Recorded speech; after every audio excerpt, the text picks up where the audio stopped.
welcome our nominee. I want to welcome our colleague, Senator Casey, and I want to welcome especially the wife of Joe Goffman. Thank you for sharing your husband with all of us in this country. And I told her, I said, I'm going to be watching to see if your lips move while he speaks. And anyway, so we'll know who is calling the shots. I was communicating into the night last night with John Cornyn. John and I were supposed to be chairing another hearing this afternoon on our trade committee in dealing with the supply chain resilience. And he texted me last night and said he was on his way back to Texas. And I think I'd like to start with a moment of silence, okay?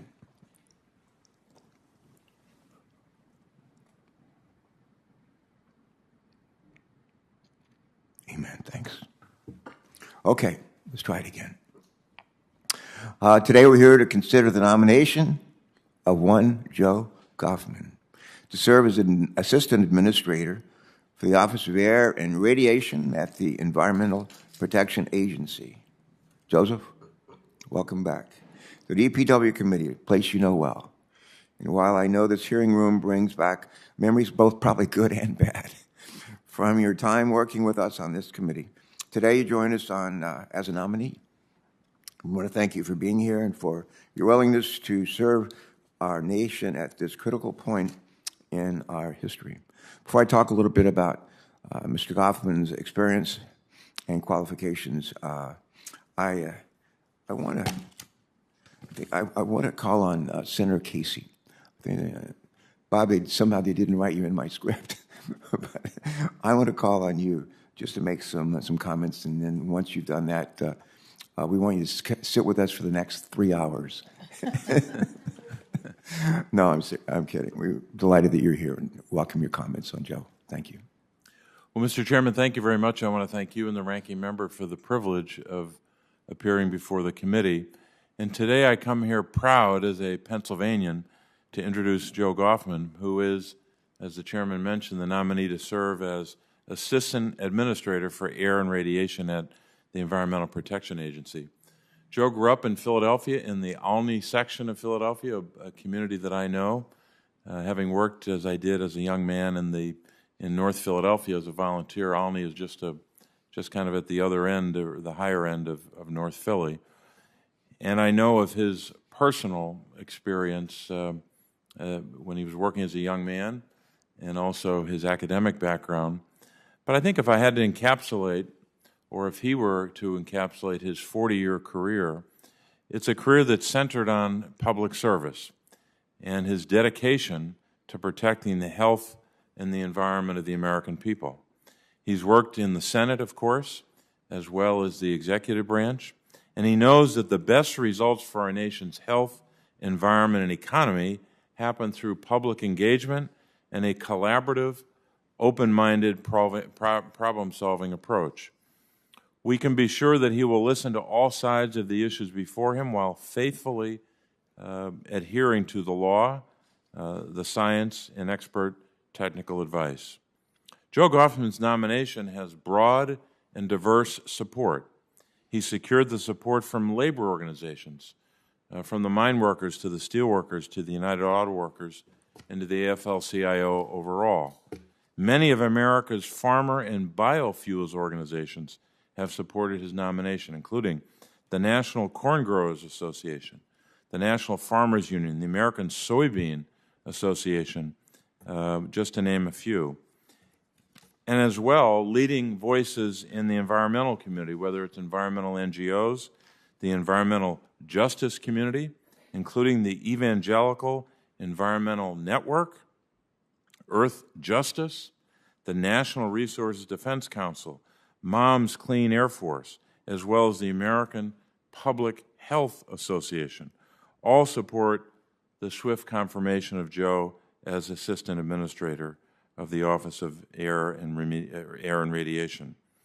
In his decades of legal, legislative, policy, and practical experience, he has helped craft and shape the clean air programs that America enjoys.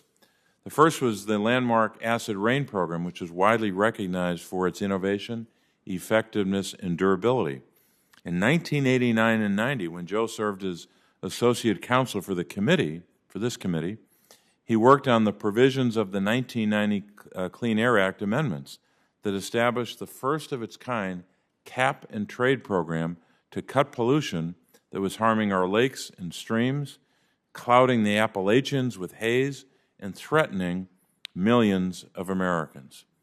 After President George H.W. Bush signed the amendments into law, Joe took the experience he had gained and put it to work with the talented and dedicated career staff at the EPA to implement the legislation. Fast forward 30 years, and that program has reduced acid rain pollution to a fraction of 1990 levels, affordably, better protecting our treasured mountains, lakes, and streams while helping millions of Americans live longer, healthier lives breathing cleaner air. That type of experience, helping to write the law, putting it into practice, and then ensuring that it's working as intended, was reflected in the major air pollution programs Joe helped to develop when he held senior positions during the Obama administration and with programs that have improved both air quality and protected people's health. That's why he's uniquely qualified to serve as assistant administrator. Joe Goffman has an abiding commitment to public service. He's dedicated his career to environmental laws and policy aimed at safeguarding and improving America's health and their prosperity. So I respectfully ask the members of the Environment and Public Works Committee to support his nomination. And Chairman Carper and Ranking Member Capito, I ask unanimous consent to add letters of support from the aforementioned stakeholders into the record. Without objection. Thank you, Mr. Chairman. Thank you very much. And Joe, you could not have a better advocate sitting for you at this table. And we're grateful that he would come and spend his time and share these thoughts with us. Thank you. Thank you. Thank you, Bob. Before I talk a bit about Mr. Goffman's experience and qualifications, let me begin by setting the table for what's at stake with his nomination. And Senator Casey, we understand you've got a million other responsibilities, and you're welcome, more than welcome to stay to the bitter end. It won't be bitter, but you're more than welcome to stay. But if you have to go do your day job, feel free to slip out, all right? But make no mistake, we've come a long way in terms of reducing air pollution and doing so without harming our nation's economy.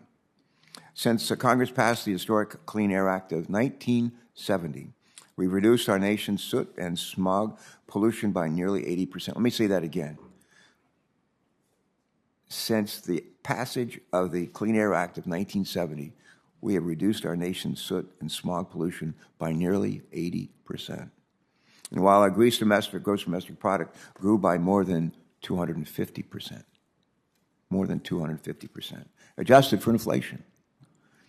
Along the way, we found that cleaner air is an enormous benefit to all Americans, with the benefits outweighing the costs by nearly 30 to 1.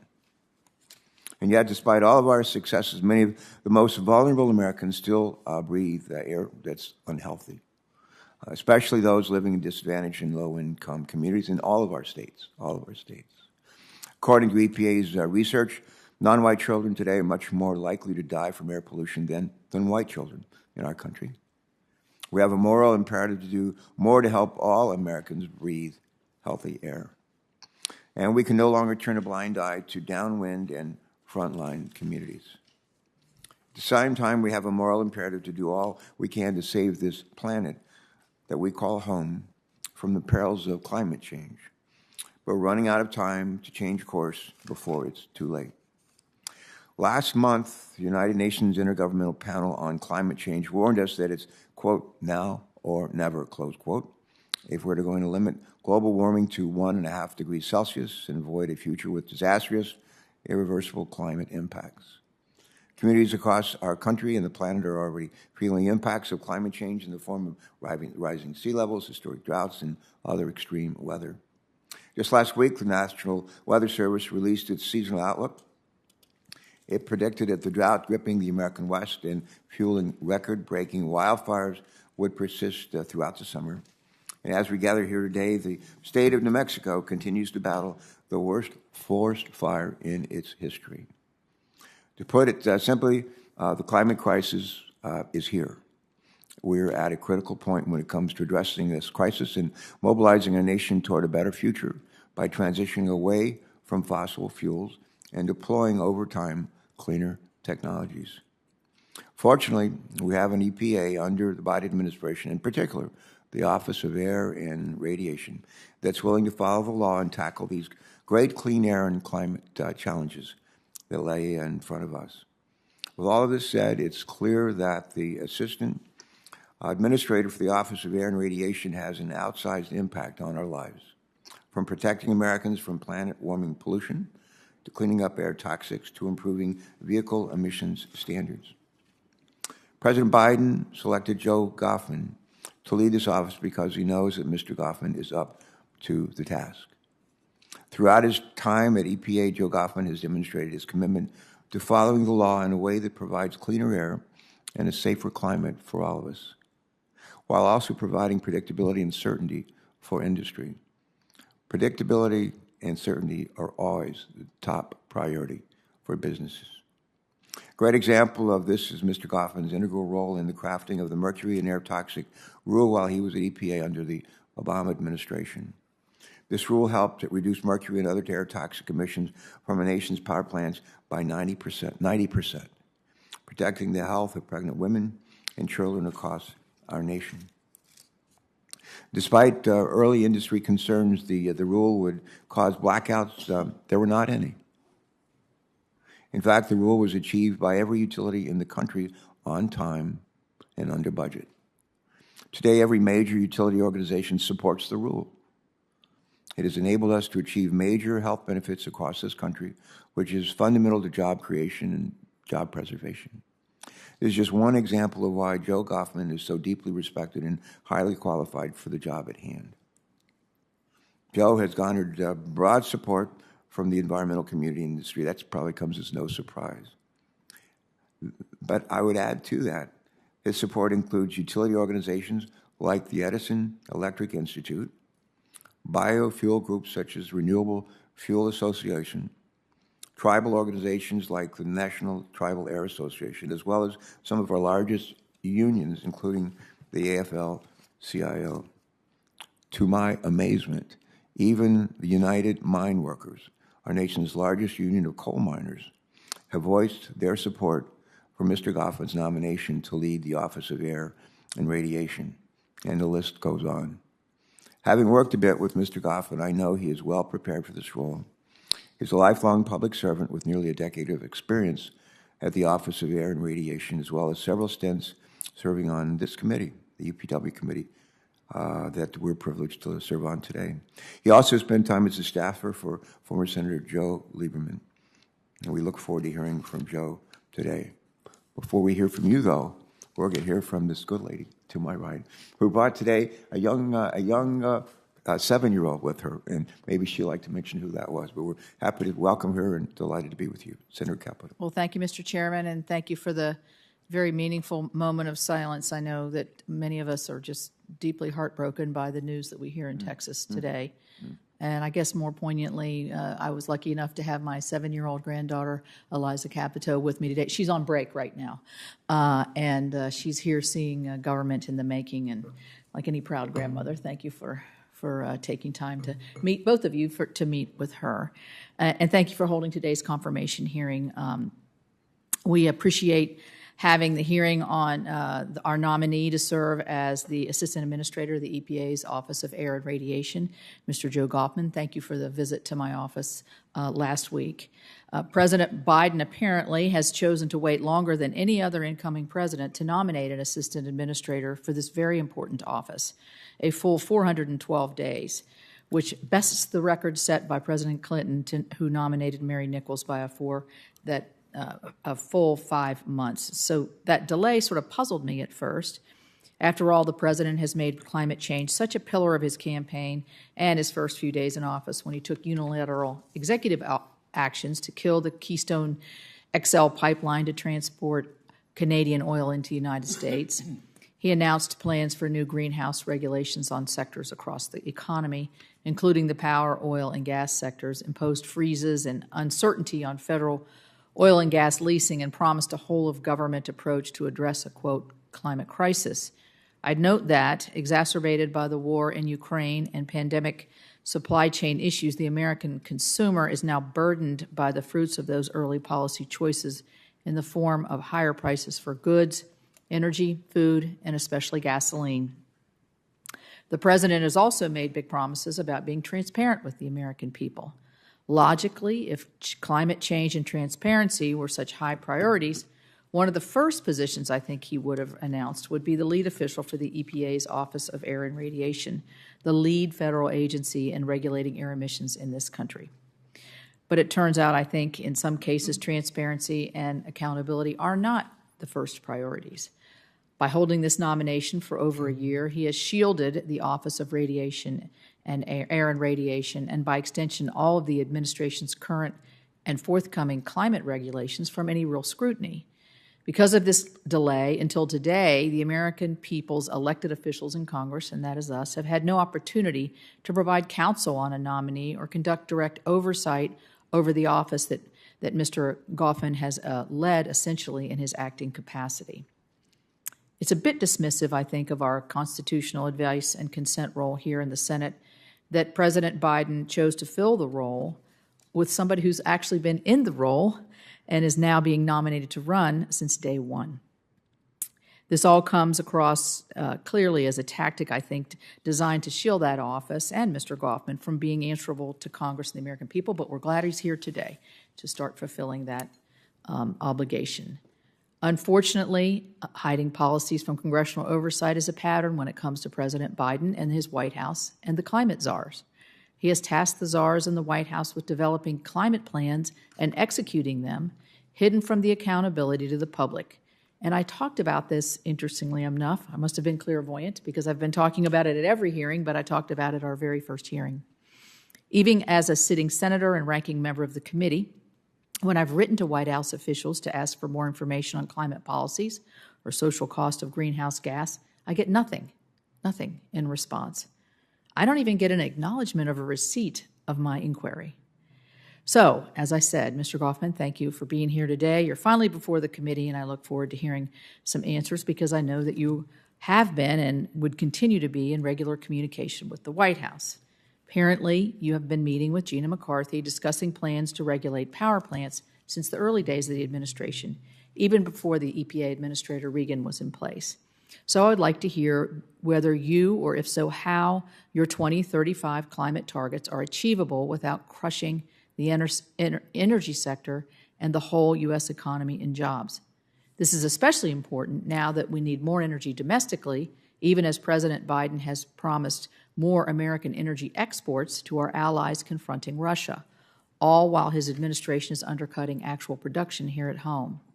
In addition to hearing what you've been doing for the last 15 months, I would also like to talk a bit about the 8 years you served in the Obama administration and how that might signal what could come. In our meeting earlier this month, we spoke about the Clean Power Plan and unrealistic and, I believe, illegal regulations stopped from going into effect by the Supreme Court. That regulation was designed to override elected state governments and decimate livelihoods in entire communities. Its mere proposal sent a shock through the energy sector, and combined with other regulations, it contributed in my state to hopelessness, poverty, drug overdoses, and despair. And I discussed that with you. Dr. John Deskins, who's the director of West Virginia University's Bureau of Business and Economic Research, testified before a House committee last year and put it in explicit terms the devastation communities in my state have experienced. He explained, quote, "Coal production has fallen by approximately one-half from its 2008 high. This has led to a loss of around 15,000 coal jobs and a direct loss of $3.5 billion in economic output. These losses ignite a vicious cycle where we see out-migration of our younger men and women, an aging population, drug abuse, and so on, making it even more challenging to attract new business, thus continuing this cycle," end quote. The regulations that you authored during the Obama administration even as they may have provided negligible climate benefits, really ended up hurting, in my state, people and our communities. So when you say using the Clean Air Act to shift generation from some types of electricity to other types of generation is just, quote, common sense, we need to talk to the American people and West Virginians about that. Your job at EPA is not to rewrite the law, it is to implement it. At a time when this administration has shown a willingness to flout congressional intent and stretch executive power beyond any reasonable interpretation of Congress's words in federal statutes, this is especially concerning to many of us. President Biden has already shown through your delayed nomination that he doesn't take advice and consent seriously. So now we're going to see if you will take Congress's words seriously when confirmed to give us that transparency and accountability that we are due and desire. I look forward to hearing from you. It's long overdue. And Chairman Carper, I yield back. Thanks. Thank you, Senator Capito, for your statement. We're now ready to welcome Mr. Goffman to the witness table. And again, we thank you for joining us today. We thank you for your previous service to our country, and you're recognized for your opening statement. Please proceed.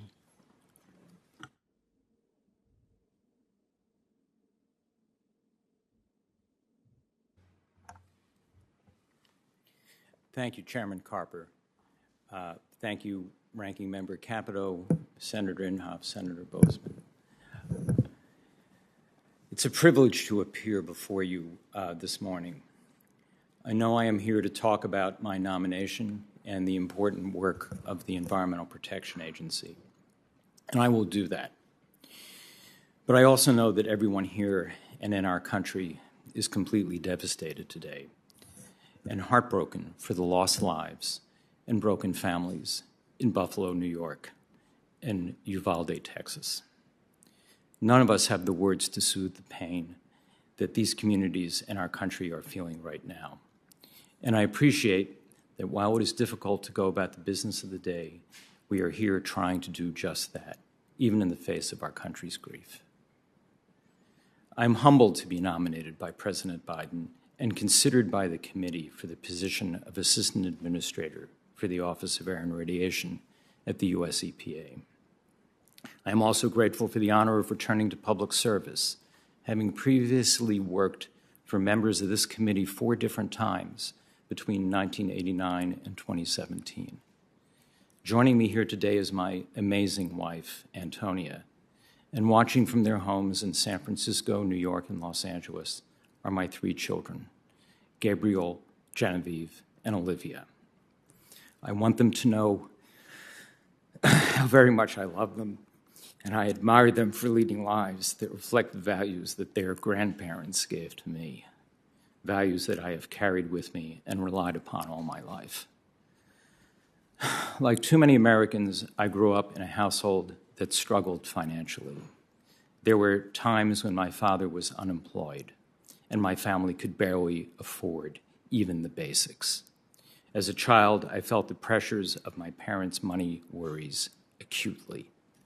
For me, protecting jobs and keeping money in the pockets of hardworking Americans is still very personal.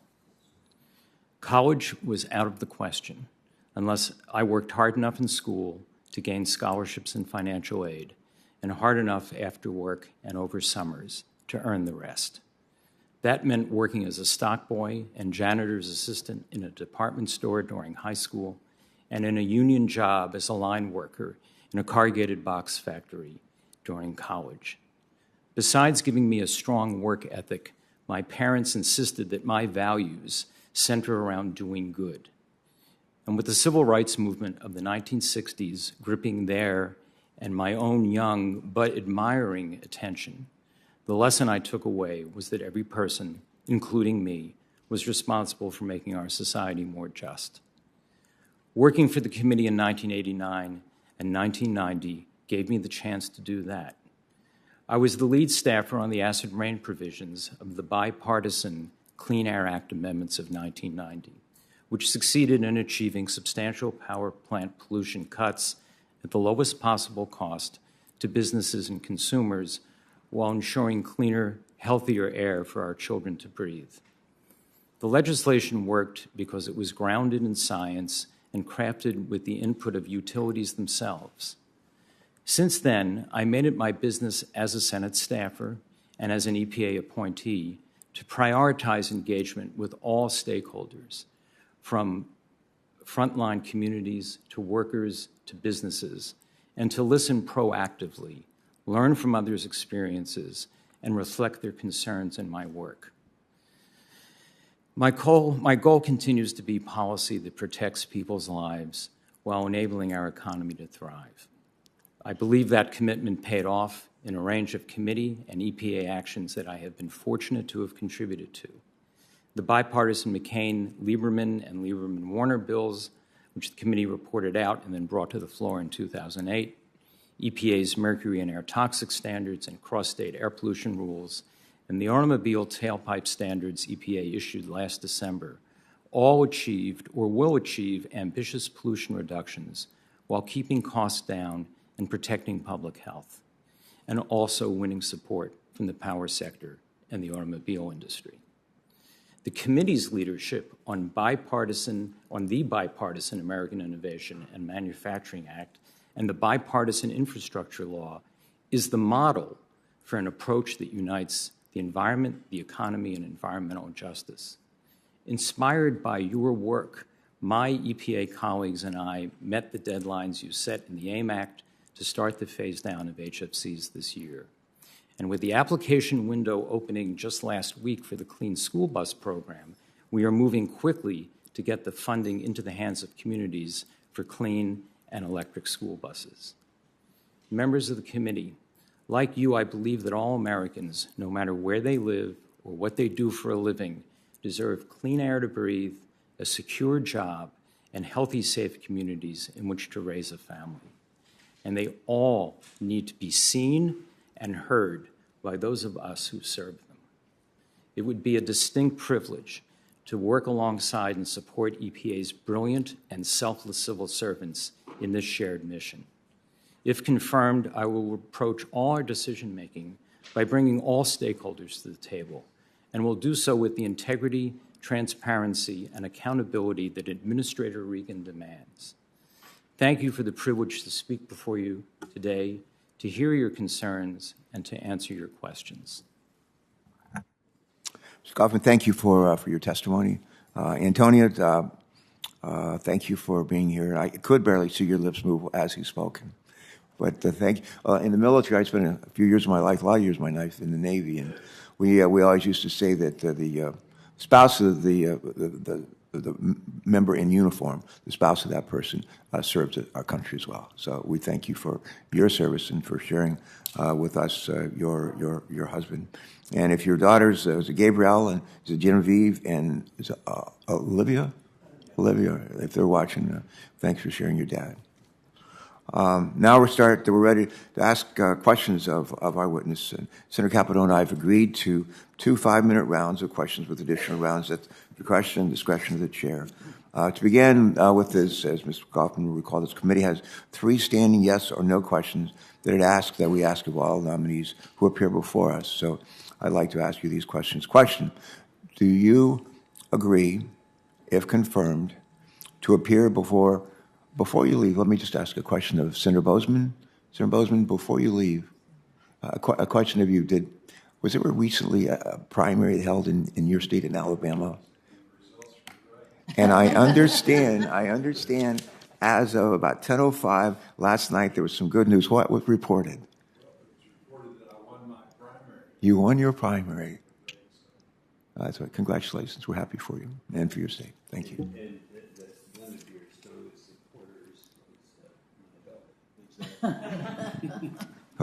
Senator Inhofe said one of Senator Bozeman's strongest supporters was Senator Inhofe's daughter. All right. The apple didn't fall far from the tree, Jim, I guess. All right. Question. Here's the first question. Do you agree, if confirmed, to appear before this committee or designated members of this committee and other appropriate committees of the Congress and provide information subject to appropriate and necessary security protections with respect to your responsibilities? Do you? Second question, do you agree to ensure that testimony, briefings, documents, and electronic and other forms of communication and information are provided to this committee and its staff and other appropriate committees in a timely manner? Do you? Yes, I do. All right. My third and last question, do you know of any matters which you may or may not have disclosed that might place you in a conflict of interest if you are confirmed? No. All right, good. All right, my first question, this deals with the AIM Act. You mentioned the AIM Act and hydrofluorocarbons in your statement. And President, and that's something that we've worked on a lot in this committee, as you know, care a lot about. And it's still playing out, I think, in the Foreign Relations Committee in the form of the Kigali Amendment. In President Biden's fiscal year 2023 budget, I was especially pleased to see that $35 million for the implementation of the bipartisan American Innovation and Manufacturing Act, also known as the AIM Act, which is led through Congress by Senator Kennedy and myself. That is Senator John Neely Kennedy of Louisiana and myself. And as you know, the AIM Act phases down hydrofluorocarbons, or HFCs, which are super climate pollutants currently found in refrigerators, in air conditioning, and other household items. Moving toward the climate safe, American-made alternatives will create billions in economic growth and real American jobs. The AIM Act is great for our climate and our economy. I applaud the work of you and your EPA team in implementing the AIM Act in a timely manner. So here's my question. If confirmed, under your leadership, how will EPA use the budgeted AIM Act investments in implementation and enforcement? And why are these investments important for American businesses as well as for our environment? Go right ahead. Thank you for that question, Senator, because it gives me an opportunity to repeat what I said in my testimony. The bipartisan leadership that this committee and Congress showed in enacting the AIM Act really was inspirational. And that's in part because the AIM Act was a classic win-win.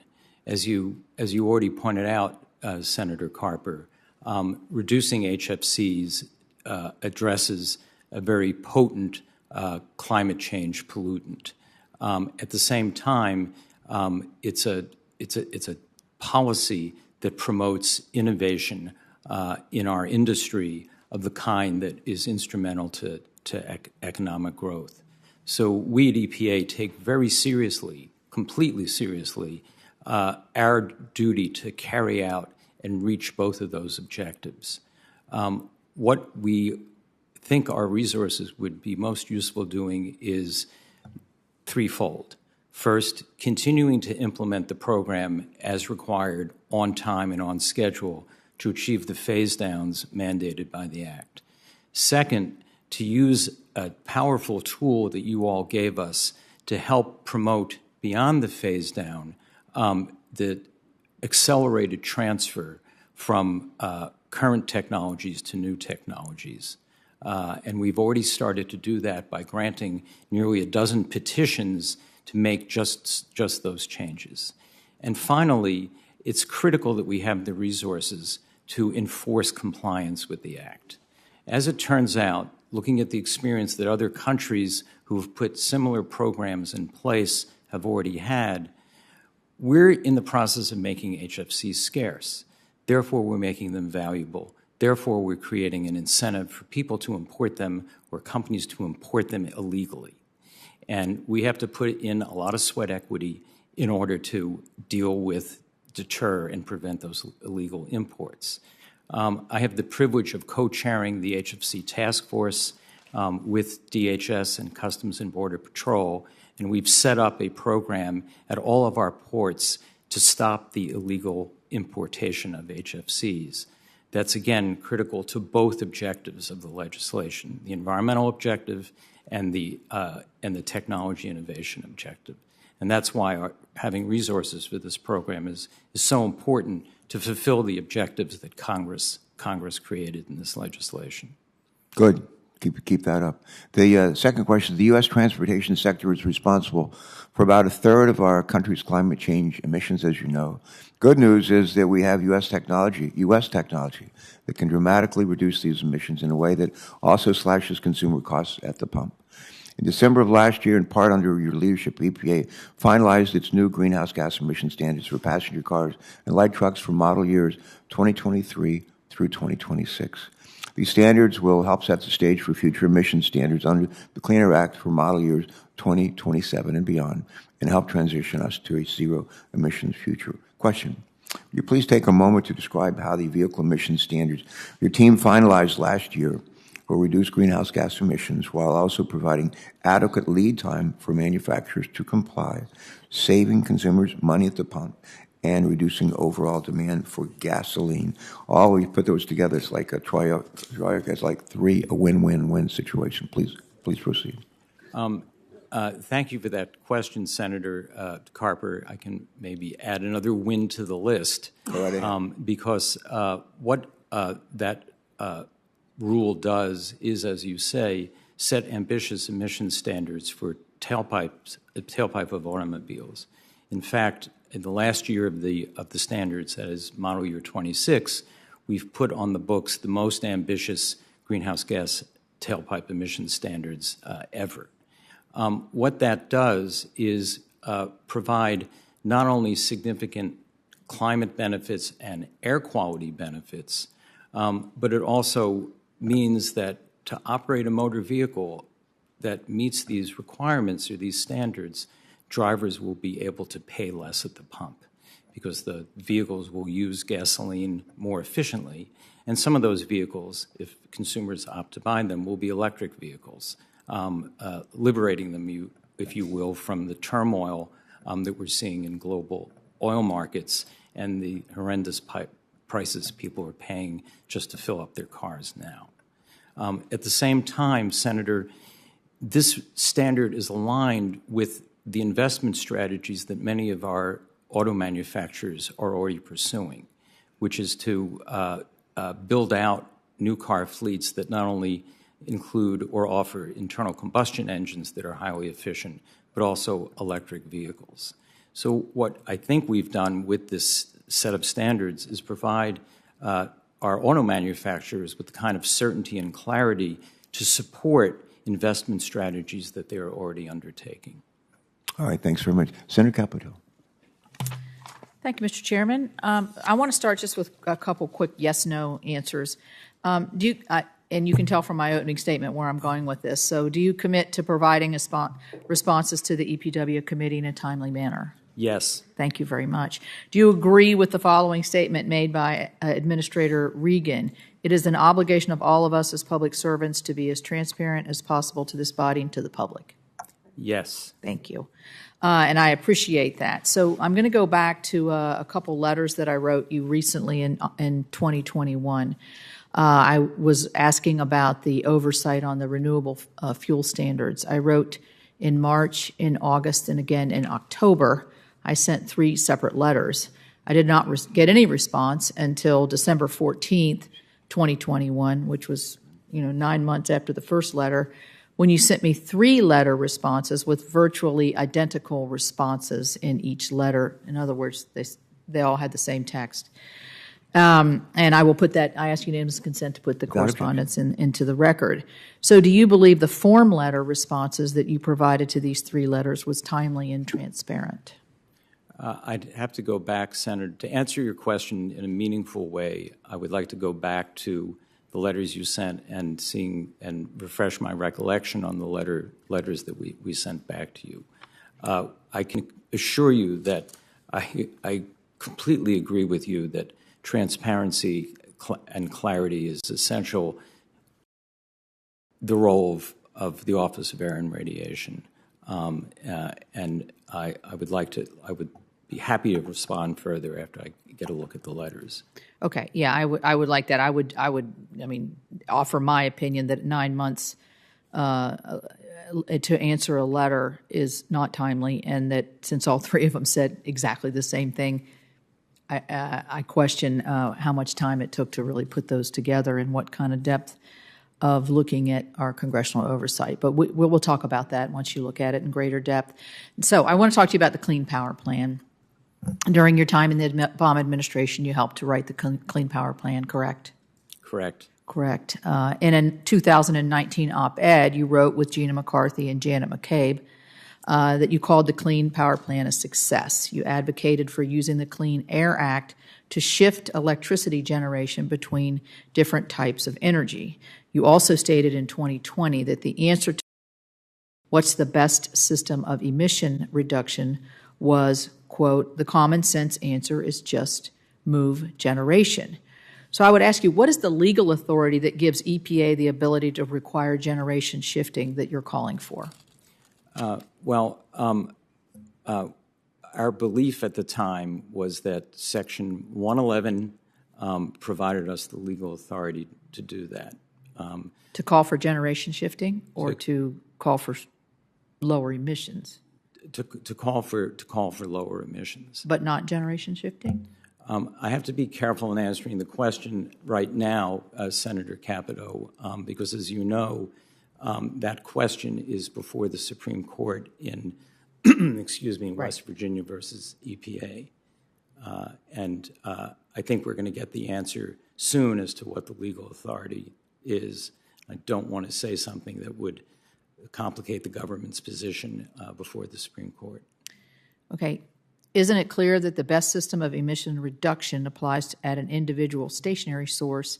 In other words, it is constrained by what an individual power plant can do within its fence line.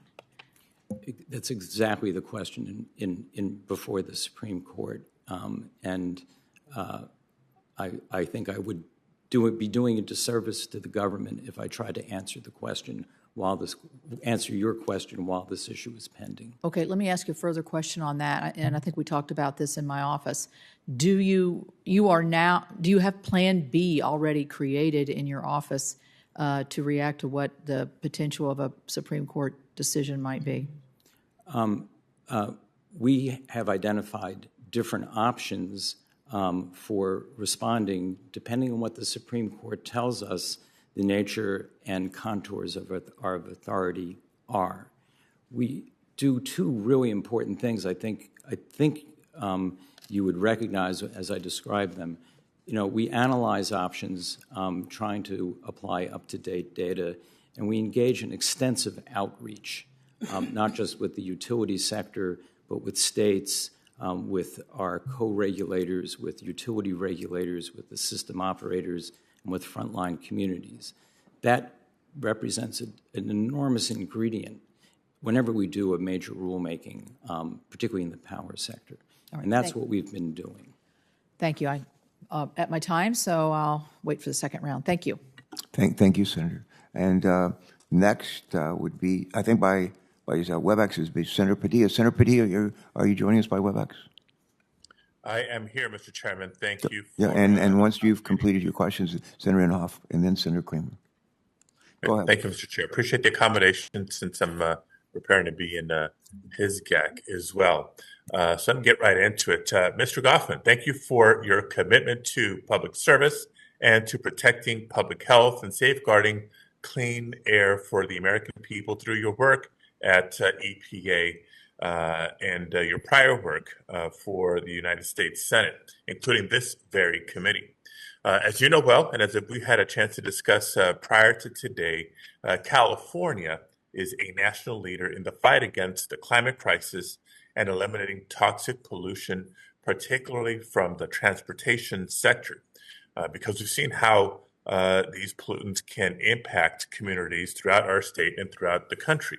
That's why I'm proud that under your leadership, EPA reissued California's waiver to set our own clean vehicle standards under the Clean Air Act.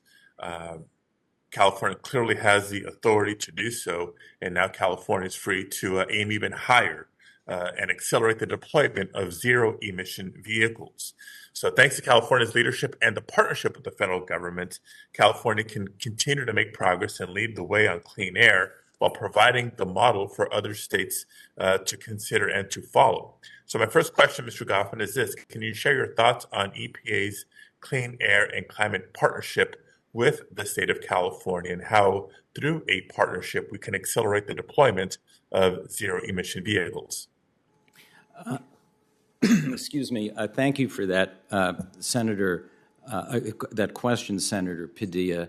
One of the things that EPA is doing, both out of my office and out of Region 9 of the EPA, is engaging in a work group with the California Air Resources Board and the air quality management districts in Southern and Central California. We're focused on a number of issues that are critical to ensuring progress in improving air quality in California.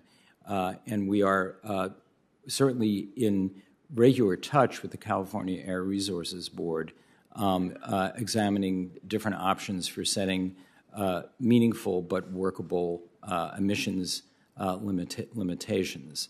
One of the things that we are planning to do, as directed by President Biden, is to examine whether or not we can establish longer-term clean vehicle standards past model year 26.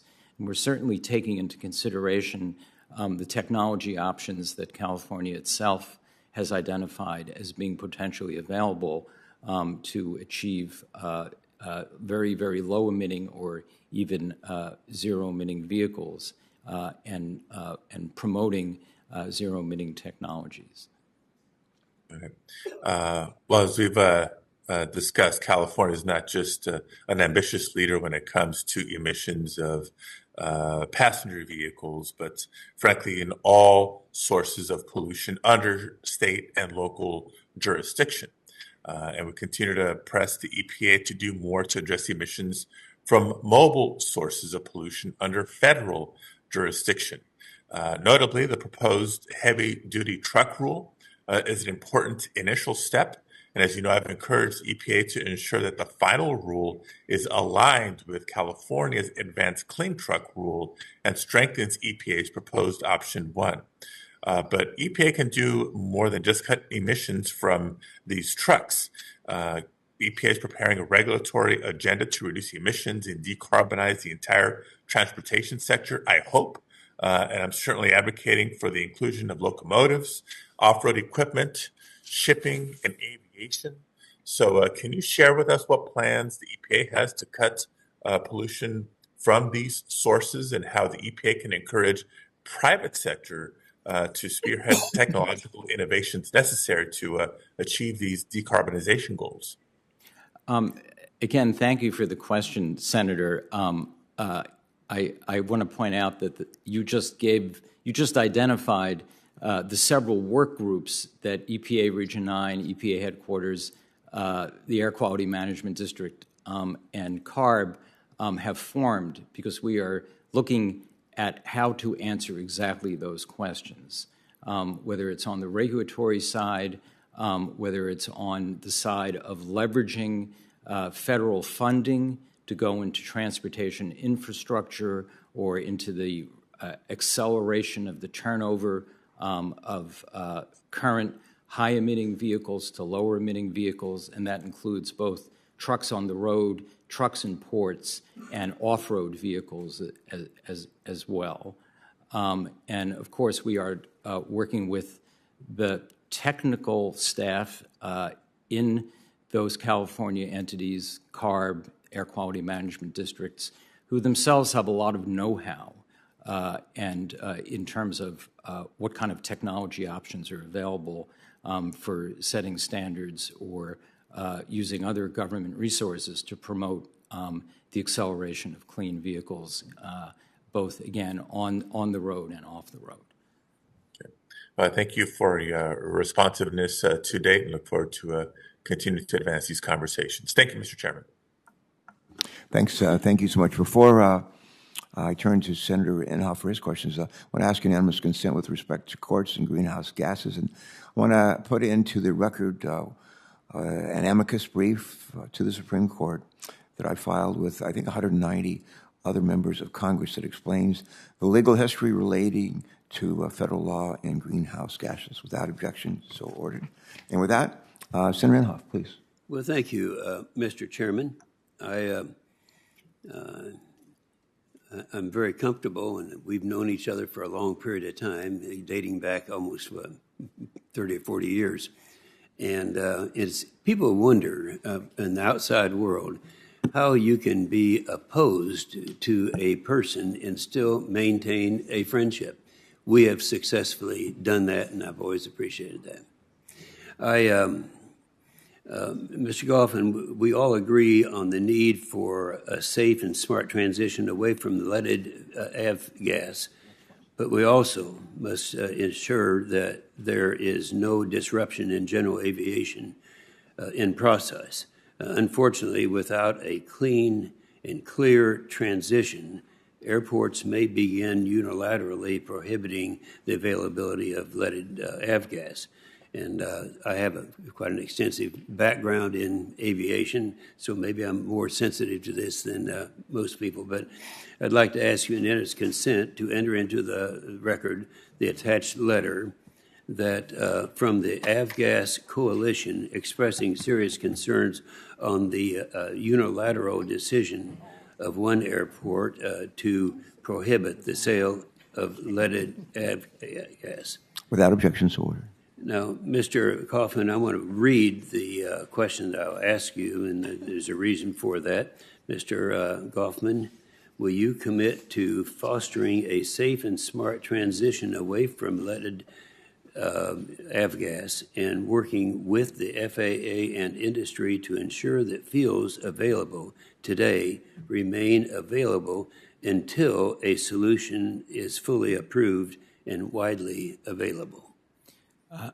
Senator, thank you very much for that question, because I think to the extent that EPA plays a role in all this, we are wanting to avoid exactly what you were wanting to avoid, which is disruption in the availability of airports and of flying options, including to individual pilots.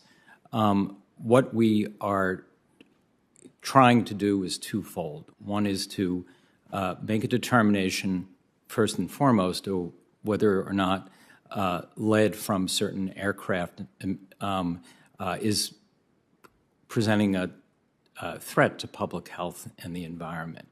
At the same time, once we get through that process, which still has a way to go and is essentially a scientific process, then if we determine that it is presenting a threat, say, to children living around airports, then we will take the next step of addressing different options we might have for dealing with that problem.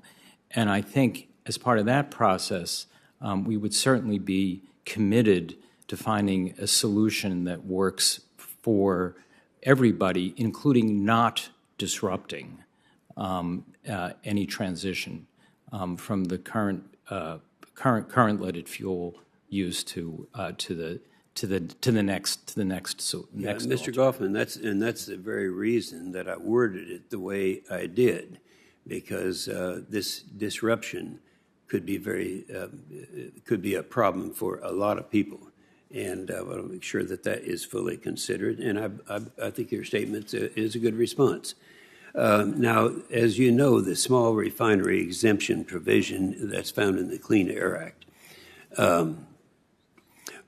were written to ensure small refiners experiencing disproportionate economic hardship could obtain relief. Now, Oklahoma ranks among the top states that would be interested in a question like this. In December of 2021, your office proposed blanket denials of 65 pending small refinery petitions, and in April, your office denied 37 small refinery petitions that were dating back to 2018. Now, Mr. Goffman, considering that inflation is at 8.3%, is disproportionate economic hardship no longer considered when reviewing these petitions? Is that no longer used as a consideration, that type of hardship? Well, Senator, I'm glad you asked that question, because it gives me a chance to give you an update on where we are on what is a complicated issue, and one that the federal courts across the country have weighed in on. I think I understand why, given what people are facing at the pump right now, everybody would be wondering whether the actions we're proposing to take, and in some cases took, with respect to small refineries, is going to have an impact in making matters worse for drivers. I believe the answer is no, but what's really important is that in the last 2 or 3 years, a number of federal courts have handed down opinions about how we have implemented the small refinery exemptions. And basically the message they sent us is, EPA, you got to pay attention to precisely what your authority to address hardship is and isn't. And you got to pay attention to your own analysis of the impact of the RFS program on fuel markets. And basically, Senator, the courts have been telling us to get our story straight. So what we were trying to do in December was to respond to those remands, lay out our thinking, lay out our analysis, and then ask the small refinery exemption applicants to respond to what we had proposed and provide additional information in support of their applications. We still, as you pointed out, have about 30 applications pending that we have not made a decision on, although we hope to and plan to issue decisions on those applications shortly. And in doing so, really be clear once and for all as to what the law is, what our analysis shows, and then provide certainty for all stakeholders in the RFS program as to what the road going forward looks like. Well, as you know, the small refinery exemptions provision were written to ensure small refineries experiencing disproportionate economic hardship could obtain relief. What types, has anything been released so far that would directly address this? Mr. Goffman, I want to ask you to answer this question briefly because we have others that are waiting to ask questions. Yes, I think our proposal tried to provide, our December proposal, which you referred to, tried to provide a comprehensive explanation of how we now understand that authority, what it obligates us to do, and particularly what the federal courts have told us the limits of our authority are. Yeah. Well, in December, you referred to your office. Senator Inhofe, I'm going to ask you to wrap blanket denials of 65 pending small refinery petitions. Do you consider that a determination that was made in a very thoughtful way? And is this anything, any finality to this that action? Again, please respond briefly. Yes to the first question. Was it thoughtful? Yes. Was it the final word, so to speak, on this program? No, because we are going to continue to weigh each application on its own merits. Thank you, Mr. Chairman. You're quite welcome. Senator, we've been joined by Senator Lummis. We've been joined by Senator Cardin in the White House.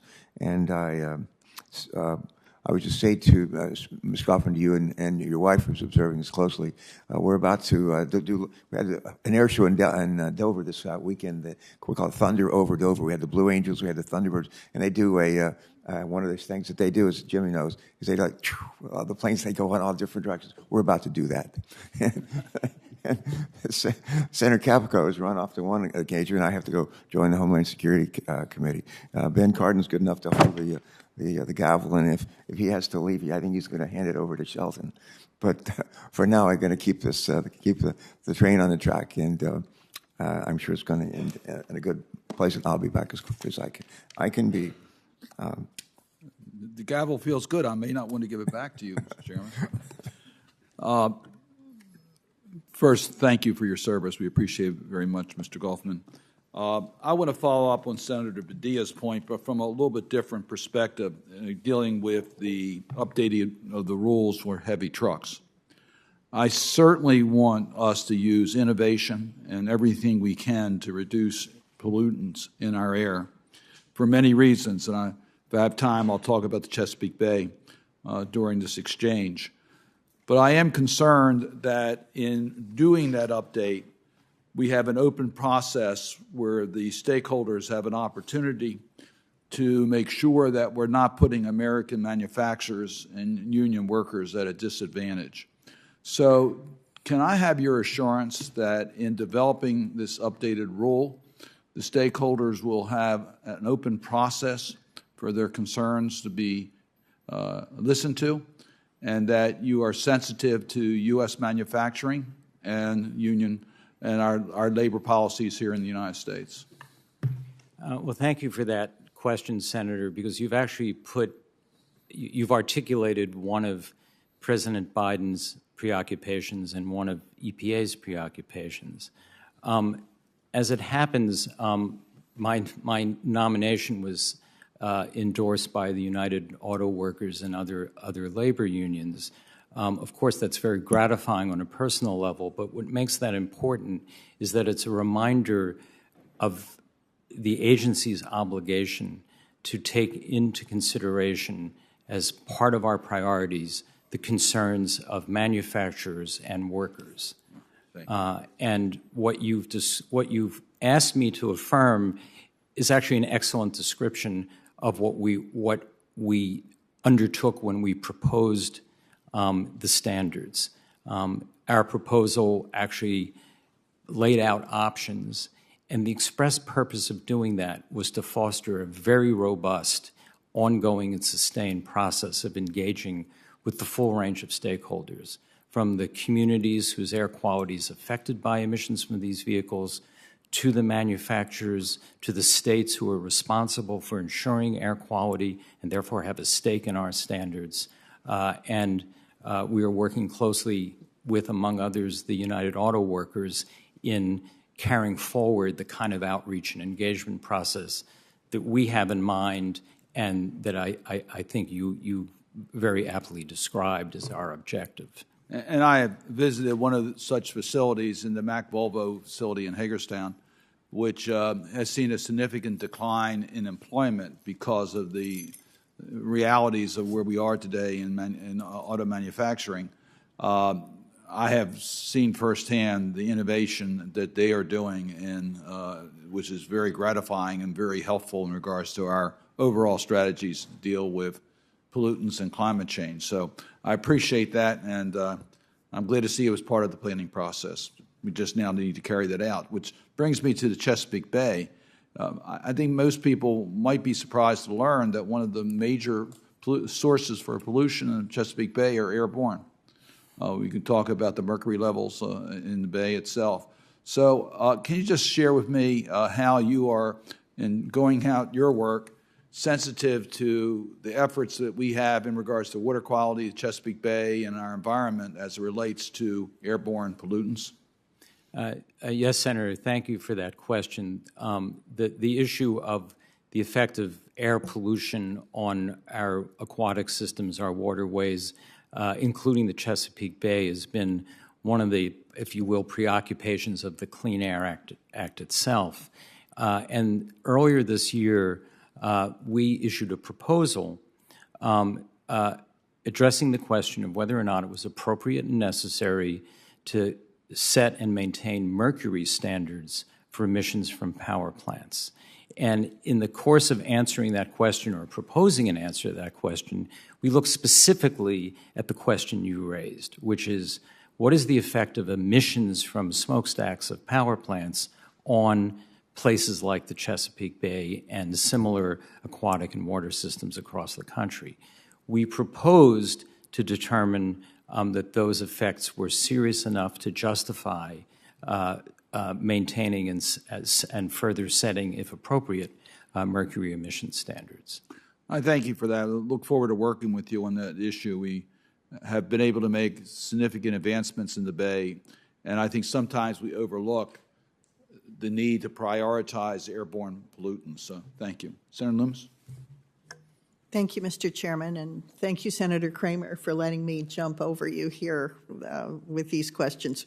Mr. Goffman, regarding the proposed good neighbor rule, did you reach out to the states before deciding to move forward on that rule?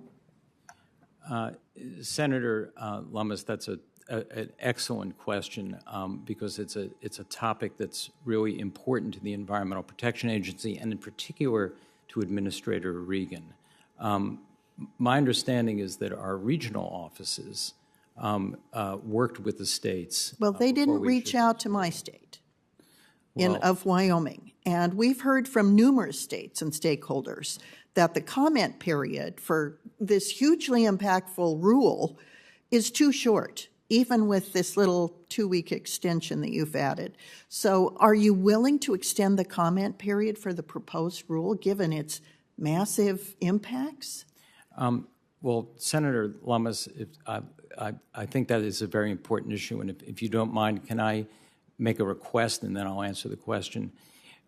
I'd really like to get your guidance and advice on anyone in Wyoming you think we need to be talking to before we finalize Well, this. I'd be happy to get you that information. That would be- awesome. that would be Okay. great. One of the big concerns is air quality models that are developed for eastern states need to be recalibrated for the western states. There's a difference.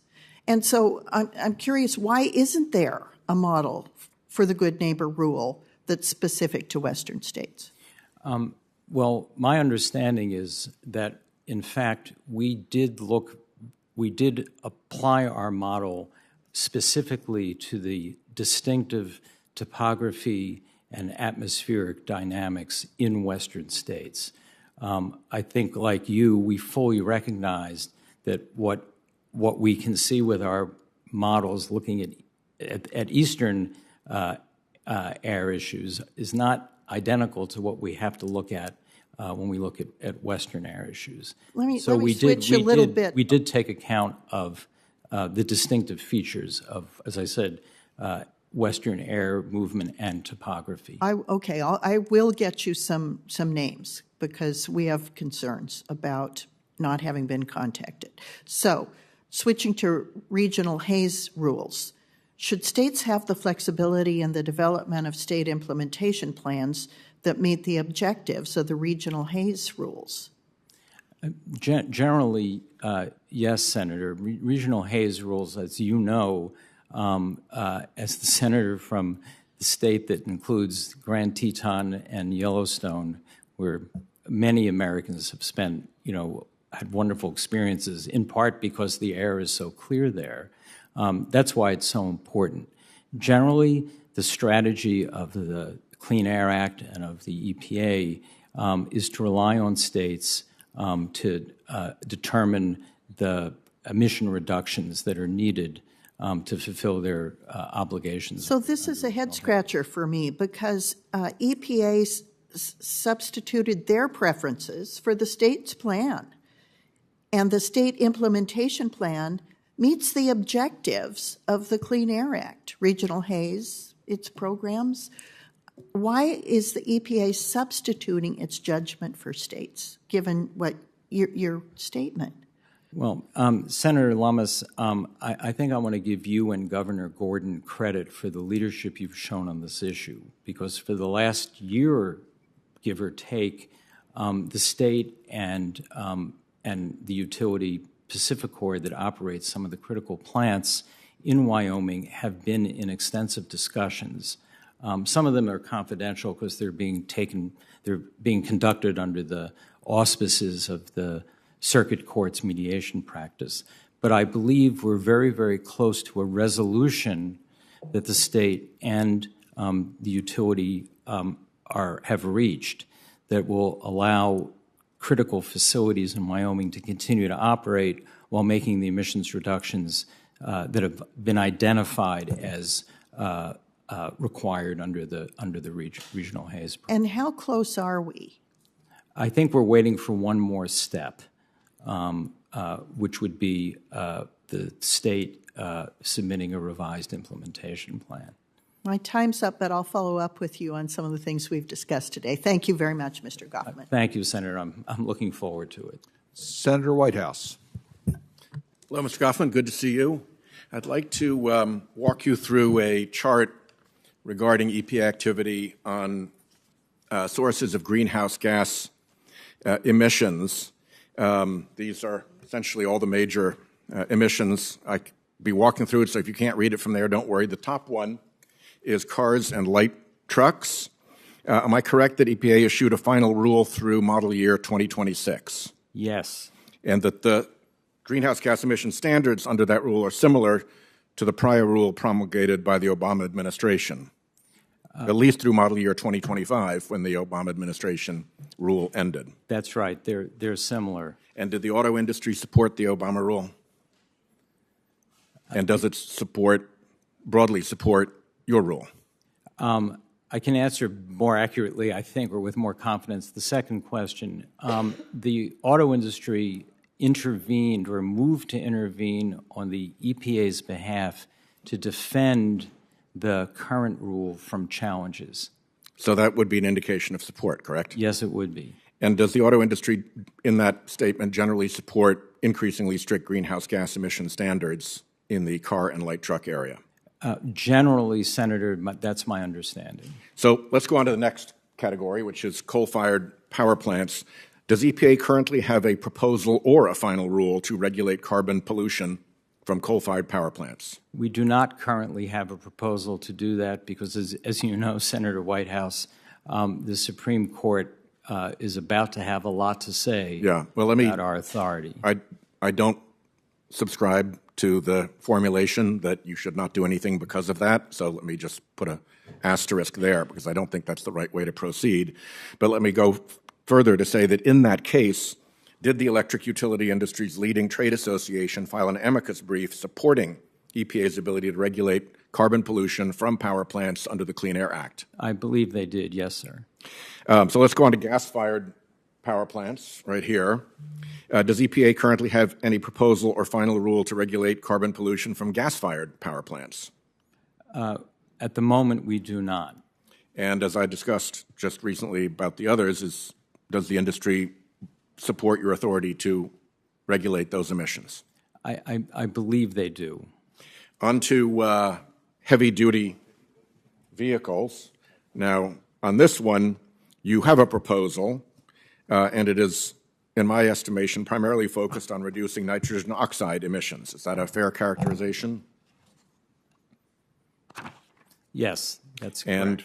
And compared to the California rule, it is less strong in terms of driving adoption of zero-emission vehicles. Is that also correct? It's different from the California rule, yes. And less strong, less likely to drive the adoption of zero-emission vehicles? The NOx rule that we have proposed is, Senator, may I offer a little context for my time is pretty limited, so I don't want to be filibustered with context. No, I'll try not to, but Senator, as you know, President Biden has given us the remit not only to set the NOx standards this year, but then to do a comprehensive heavy-duty vehicle rule that does address further on down the road. But the one we're talking about right now, your proposal, I have described accurately, correct? Yes. And just to put into the record, the CEO of Cummins, which is a huge manufacturer of engines for heavy-duty vehicles, has said, and I quote him here, "There's no question that Cummins has benefited because of environmental regulations. Regulations should be tough because climate change is a tough problem to solve and requires us to find new technologies and new ways of operating." Do you think that that reflects general industry support for heavy-duty vehicle regulations as well? My experience, Senator, is that the industry, company by company, has at least somewhat different positions on regulation. And let's go on to oil and gas facilities where you also have a proposal. Is that correct? Correct. And the proposal does not cover low-producing wells? The proposal that is out now does not, but we are planning to issue a supplemental proposal later this summer. And it doesn't seem to do much to address venting and flaring of methane in the oil and gas facilities proposal, correct? The current proposal does, but as we previewed in the current proposal, we would be doing a sort of second layer of proposal. That would and more we're doing it shortly. That would look more closely at methane. Correct. The American Petroleum Institute has said it supports regulation of methane emissions, correct? Correct. My time has expired. We'll pick it up in the second round. Thank you. Senator Kramer. Thank you, Senator Cardin. Thank you, Mr. Goffman, for being here. And I'm going to try to avoid asking you a question that would require you to abstain based on the Supreme Court situation, which I think is prudent of you. So I'm going to avoid that. But I do want to still explore a little bit that experience, because it is one of the, I think the biggest concern most North Dakotans have is that the same group that promoted the Clean Power Plan are back. And in the middle of that, there's a stay of that Clean Power Plan, and of course the case that you discussed earlier with Senator Capito. But would you say that the utilities and the public utility commissioners supported the Clean Power Plan because it provided some certainty? Because we hear a lot about certainty. Was that an argument at the time? Do you recall? I remember discussions at the time about the Clean Power Plan, and Senator, we went far out of our way to really engage with a lot of key players, including the utility regulators. So I was one at the time. Sorry? I was a state utility regulator at the time, and there was some engagement. And one of the concerns, at least in North Dakota, and one of the concerns we have, frankly, going forward, is that you might recall that the proposed rule said that North Dakota could, reduce emissions by 11%. And because of that proposed rule and that low number, the principle of not having authority over in 111D and inside the fence line, all the things that Senator Capito talked about, they were willing to sort of waive that principle, accept it, even though they didn't believe it was legal. Because 11% was doable, and we'll all work with you to get that done. And then, of course, as you know, the final rule was 45%, which resulted in an arbitrary and capricious successful argument. How is it that you went from this bait and switch, this 11% to 45%? Do you recall how that happened without? Senator, we certainly weren't intending to do a bait and switch. We were. I think I would argue had three key ideas in mind. One, we thought that we were operating entirely within our legal authority. Two, we thought that we were setting standards that were entirely achievable. Mm-hmm. But we were also, and this third part was equally important, we thought we had offered the utility sector, the electricity sector, broad flexibility in achieving, say, on a multi-state or regional basis, the overall standard. Well, the 45% reduction, maybe you thought it was believable. It would have been very painful, probably not possible, actually. And even now, when we talk about load shedding as a means of reducing CO2 emissions, and by the way, I'm working with several Democratic members of this committee and other committees on trying to find ways to reduce greenhouse gas emissions, realistic ways that don't destroy the economy. But we see this load shedding as another, coming up again, I guess. And of course, we have the North American Reliability Corporation sounding the alarm. So, North Dakota has two system operators, MISO and SPP, depending on which utility you have. But I want to get back to something you said to Senator Capito. You said in terms of options. So in talking about the Supreme Court case, the West Virginia versus EPA case, and I think it's prudent that you are talking about potential options depending on the outcome. There's no point in waiting forever. But you said you're engaged in, to use your term, extensive outreach to stakeholders. You listed utilities, system operators, public utility commissions, other, I think you called them co-regulators.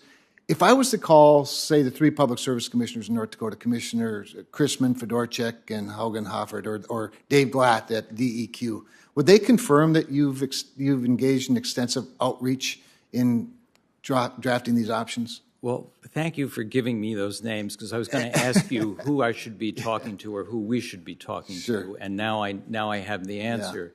Yeah.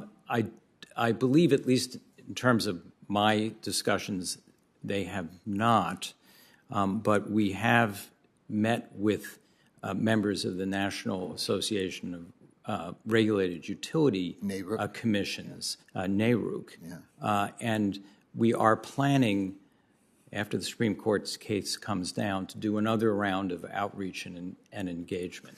Well, I appreciate that. And I would, NARUC's great. I was a member of NARUC, and there's a lot we have in common, but there's a lot we don't. And frankly, even Senator Lummis's point that the West is not the same as the East. I mean, North Dakota is one of 4 states who has never violated their ambient air quality standards. 4 states in the lower 48, never. We think we do it pretty well. We like our primacy. We think we don't want federal mediocrity imposed upon us. And so we take great exception when the federal government overreaches its boundaries with us. Those are the names. I can get you more, but I would encourage you to do that, because at the end of the day, to me, as a former state regulator and just as a, I think pretty common sense American, the thing that's missing, frankly, in our federal government these days is federalism. It's foundational to the success of our country, and we have empowered the administrative state to the point where now we're in court all the time. Let's just trust the good states of our country. Thank you, Mr. Chairman. Thank you, Senator Kramer. And I think Senator Kelly's next, followed by Senator Sullivan. Thank you. Thank you both for joining us. Thank you, Mr. Chairman. Mr. Goffman, thank you for being here today. As you know, the Clean Air Act requires counties with unsafe levels of pollution to take steps to come into attainment. In Arizona, there are some significant air quality challenges that are unique to Arizona. For example, since 2017, Maricopa County has seen the number of days where air quality has been affected by wildfire smoke go up about 75%. And in Yuma County, and I was just in Yuma County last week, high winds often create these dust storms. But the interesting thing here is frequently these dust storms start in Mexico or in California. So the EPA needs to work for Arizona. So, Mr. Goffman, do you believe that the Clean Air Act intends to hold local governments accountable for air pollution created by exceptional events like wildfires or dust storms, which, by the way, in the case of Yuma, often occur in another state or even in another country? Well, I actually believe 2 things. One is it's not the intention of the Clean Air Act to hold air districts accountable for events like that, but it's incumbent upon the EPA to work with air districts and states to do what we can to really improve air quality, even in or especially in the face of that particular set of problems. And I know that my colleagues in Region 9 are working closely with the Arizona Department of Environmental Quality and with local air quality managers to tackle actually a host of problems that are facing Yuma and Maricopa County. And I think we're going to get there. Well, I agree, and I think we can get there as well. And I believe that if we want to make progress towards improving air quality, we've got to have some achievable benchmarks for these communities based on factors that are within their control. These dust storms and wildfires are, clearly outside of their control.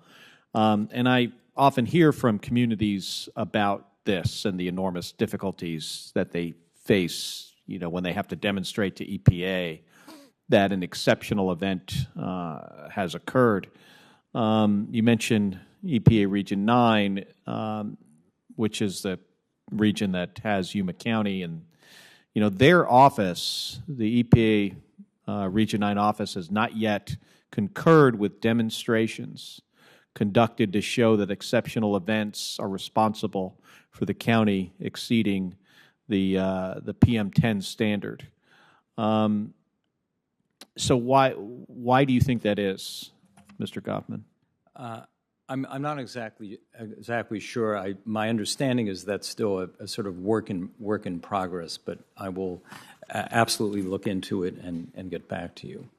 Do you think that communities can be expected to develop a compliance plan before EPA provides feedback to help the community understand what sources of emissions that they are not responsible for controlling?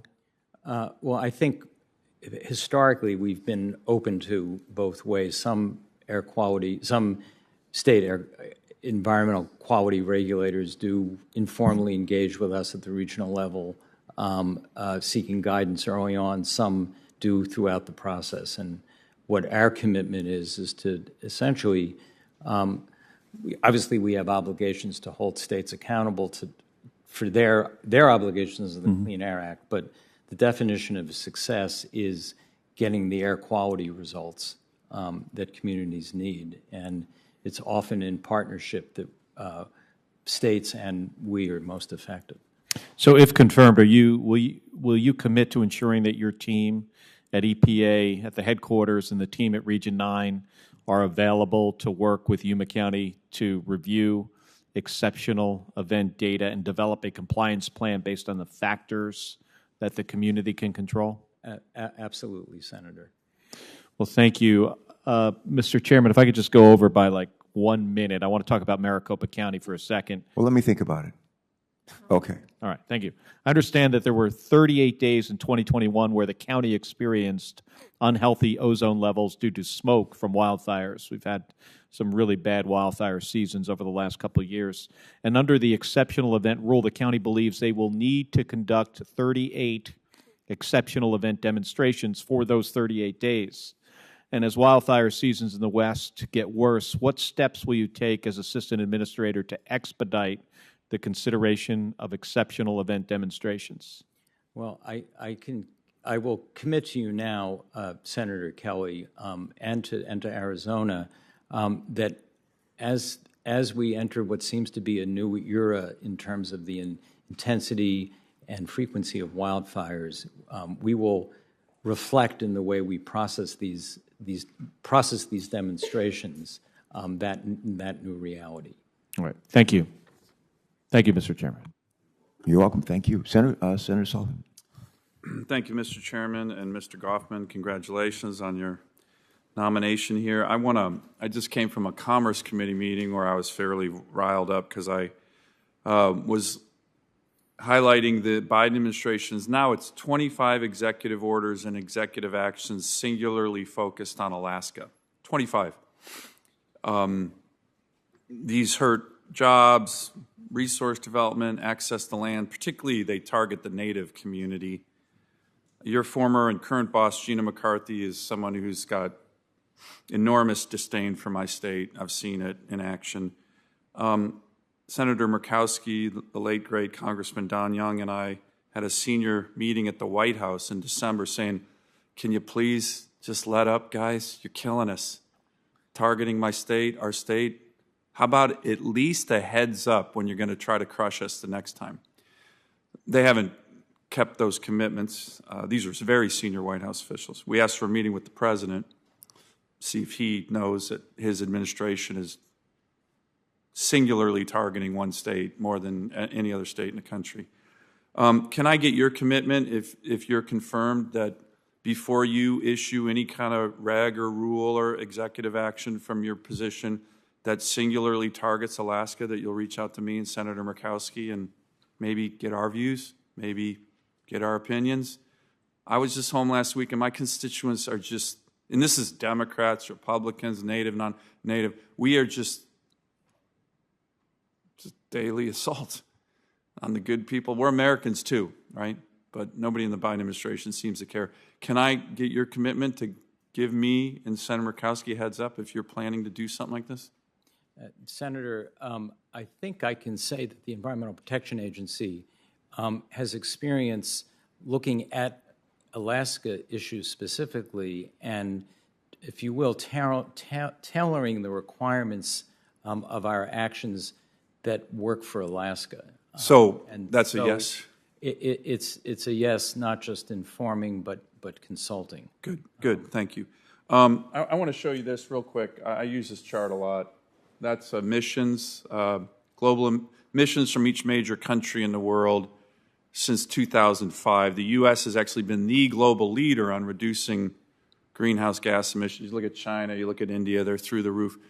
Do you have an explanation for that? You think it's EPA regulations that did that? It wasn't, was it? Well, what's the reason for that? Why are we the best in the world right now on global emissions almost for the last over 15 years? I think because of the sort of fruitful interaction of EPA standard setting and the... No, it had very little to do with the EPA. It was a revolution in the production of natural gas, right? You might want to read up on that since you're going to be in charge of air. That's why, right there. So when you hear about, hey, let's attack natural gas, you might want to think twice. If every country in the world had that global emissions profile, we wouldn't be having major greenhouse gas emissions problems globally. So just wanted you to be aware of that. But it wasn't the EPA, right? It was the revolution in natural gas by the private sector and ingenuity of the American entrepreneur. Let me go into the next very important issue. You believe in the rule of law, I assume? Yes. You were at the Harvard Environmental Energy and Law program, so I'm assuming you really believe in the rule of law? Trying to overcome it, but yes. Yeah, I'm sure you are. It's tough. I don't blame you, though. How about this issue? EPA gets all of its authority from what body to act? I think right here. Exactly. Right? You used to work here, right? EPW committee. So you understand the EPA cannot act without congressional authority. Isn't that correct? That's my understanding. So that's something you'll commit to, correct? That goes back to the rule of law. And it goes back to the Clean Air Act. Correct. But you won't act without clear congressional authority, correct? We act according to what our best understanding. These are really easy questions. Yes. You need to just say yes. Thank you. Let me raise one issue. It wasn't you, but you worked for at the time. This was the Michigan versus EPA case where the Supreme Court, 6-3, by the way, said EPA strayed well beyond the bounds of reasonable interpreting in concluding that cost is not a factor relevant to the appropriateness of the regulation of power plants. You're familiar with that case, right? I am familiar with that. Okay, because weren't you part of the individuals who put together that rule? Yes, I was. And are you familiar with the famous, again, unbelievable statement by current climate czar Gina McCarthy on the Bill Maher show right before the Supreme Court decision came down? She said, quote, "But even if we don't win, it's been on the books for 3 years, so most power plants are already in compliance. Investments have been made," unquote. To me, that was one of the most lawless things I've ever seen a senior administration official say. That's when she was the EPA administrator. To me, that's regulatory extortion. Hey, we'll crush or we'll put out rules, and heck, even if they're not legal, it doesn't matter because these poor suckers have to comply with it anyways.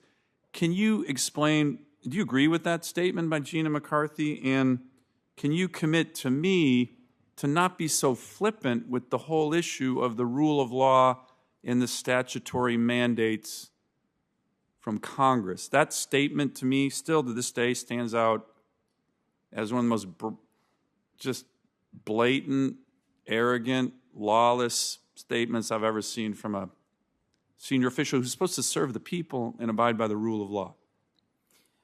Senator, I'm not familiar with that statement. What I just quoted is true. Okay, Do you agree with her statement? I'd have to. I don't know. I'm still processing it. It's the first time I've heard it. But I do agree, and I am committed to ensure that any action the Office of Air and Radiation takes is entirely authorized by the law, not only by what Congress wrote in the Clean Air Act, but what the courts tell us, the exact contours and limits and scope of our authority is. Great. Thank you. Thank you, Mr. Chairman. You're welcome. Thanks for joining us. I have a couple of questions. I think Senator Capito does as well. Senator Markey is trying to join us, and hopefully he'll be able to. Senator Ernst is here. That's good. Senator Ernst, why don't I just yield to you if you're ready? Would you like to be recognized now? And otherwise, okay. All right. Welcome. We're glad you could join us. Thank you. Thank you, Mr. Chair. I really appreciate the opportunity today, and thank you, Mr. Goffman. Mr. Goffman, in some parts of the country, Americans are paying up to $6.50, could be $650 a gallon pretty soon, but they're paying up to $6.50 a gallon to fill up their cars. And at this particular moment, we are seeing geopolitical crisis. I know it's exacerbated. It is vital for us to be honest about our energy policy. If we take advantage of biofuel, we have the ability to pursue an energy strategy that creates jobs and provides reliable and affordable energy to American families, energy that is grown right here in the United States. Ethanol is already blended into almost every gallon of gasoline sold in the U.S., and we have abundant supplies, coincidentally, at a lower price. So not only is it good for the environment, but it's also cheaper. Mr. Goffman, what concerns me about your nomination is some of your past statements in regards to the RFS. And specifically, you've said the RFS is, quote, not successful, end quote, or a bit of a blunderbuss, another quote from you, and another quote, uncertainty-plagued mechanism for providing subsidies to the ag sector. However, President Biden has thus far been a fan of biofuels. And I'd like you to set the record straight for us before this committee, and just in a yes or no response, whether you agree with the president's position on the important role biofuels serve. So either yes or no. President Biden had stated, biofuels reduce our reliance on foreign oil. Yes or no? Emphatically yes. Okay, thank you. And President Biden also said, you get less harm to the environment and lower greenhouse gas emissions. Yes. Homegrown biofuels have a role to play right now as we work to get prices under control to reduce the cost for families. Yes. And he also said you simply can't get to net zero by 2050 without biofuels. Yes. And if confirmed, Mr. Goffman, I do look forward to working with you to help advance the administration's plan to address our energy prices. It's a concern to my families at home. I think it's impacting everyone across the United States, and supporting a robust domestic biofuels sector. And as President Biden has said, biofuels, quote, is an industry with a tremendous future, end quote. And I hope that you will continue to support the sentiment shared by President Joe Biden on this industry. And that's all I have for today. So thank you, Mr. Goffman. I really appreciate it. Thank you very much, Mr. Chair. Well, Senator Ernst, you made the most of your time. Thanks for joining us. I am going to make a couple of UC requests, and then we'll go back to regular order, and I'll ask some questions, and Senator Capito has some more questions. We've been rejoined by Senator Whitehouse. Thank you for coming back, Sheldon. Before I start the second round, I'd like to ask unanimous consent to place in the record a document that shows that the United States per capita emissions are double that of China, without objection. And a second unanimous consent request. Into the record, it's a letter of support for Mr. Goffman's nomination. And I ask unanimous consent to submit for the record a letter of support for Mr. Goffman's nomination from the Renewable Fuels Association and the U.S. Ethanol Industries Trade Association. And I don't know that any one of Senator Ernst's staff is still here, but they might share that with her if they are. And another question that I would have is while EPA was working on the mercury and air toxics rules, or we call the MATS rule, I seem to remember some of my colleagues holding up a poster talking about a train wreck. And it's a train wreck that would happen if EPA were ever to finalize that rule. The train wreck alluded to concern that if the mercury and air toxics rule were made final, it would have a roll. We would end up with having rolling brownouts and blackouts, and electricity prices would be astronomical. You may remember that too. My question about blackouts or brownouts didn't happen due to the mercury and air toxics rule. Is that correct? Didn't happen. Didn't happen. Yeah. Didn't every utility in the country meet the standards on time and under budget, and energy prices went down, not up?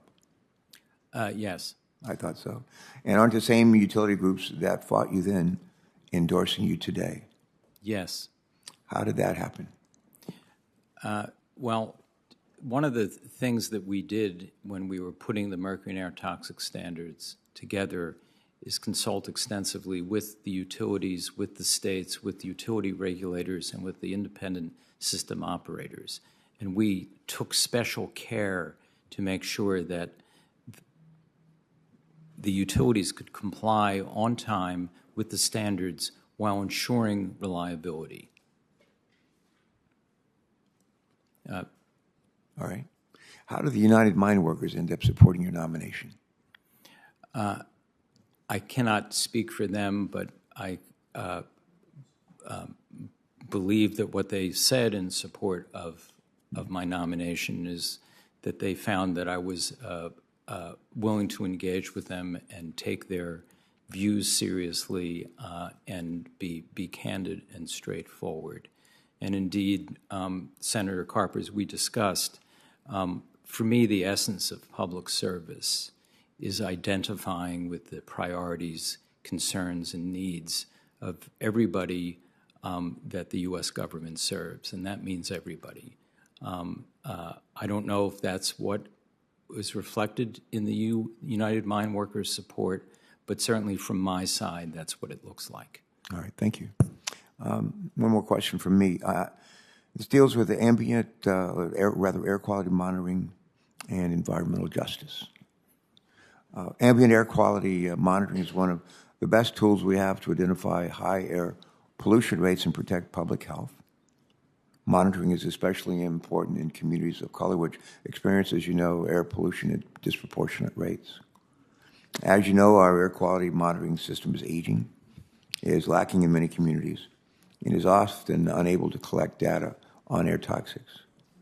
That's why that's why we actually addressed it in the American Rescue Plan. And a number of us, including me, worked hard to ensure that there was funding available for EPA to conduct community air monitoring. My question, as Air Administrator in the Office of Air, how could you utilize monitoring funds provided to the EPA, both through annual appropriations and the American Rescue Plan, to address environmental justice and achieve equity in pollution monitoring across populations? Well, thank you for that question, Senator. There are a great many communities that are really struggling with almost an undue burden of poor air quality.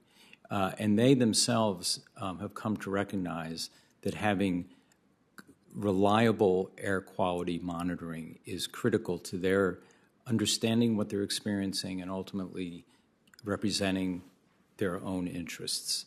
The American Rescue Plan funding for air monitoring was not just a great benefit to EPA, but it was a great benefit to those communities. And Administrator Regan had the vision to make sure that the way we distributed that funding included a competitive grant program that was open directly to communities so that they could get the resources they need to do the kind of air quality that they understand to be important to advance their own interests in reducing their struggle with bad air quality.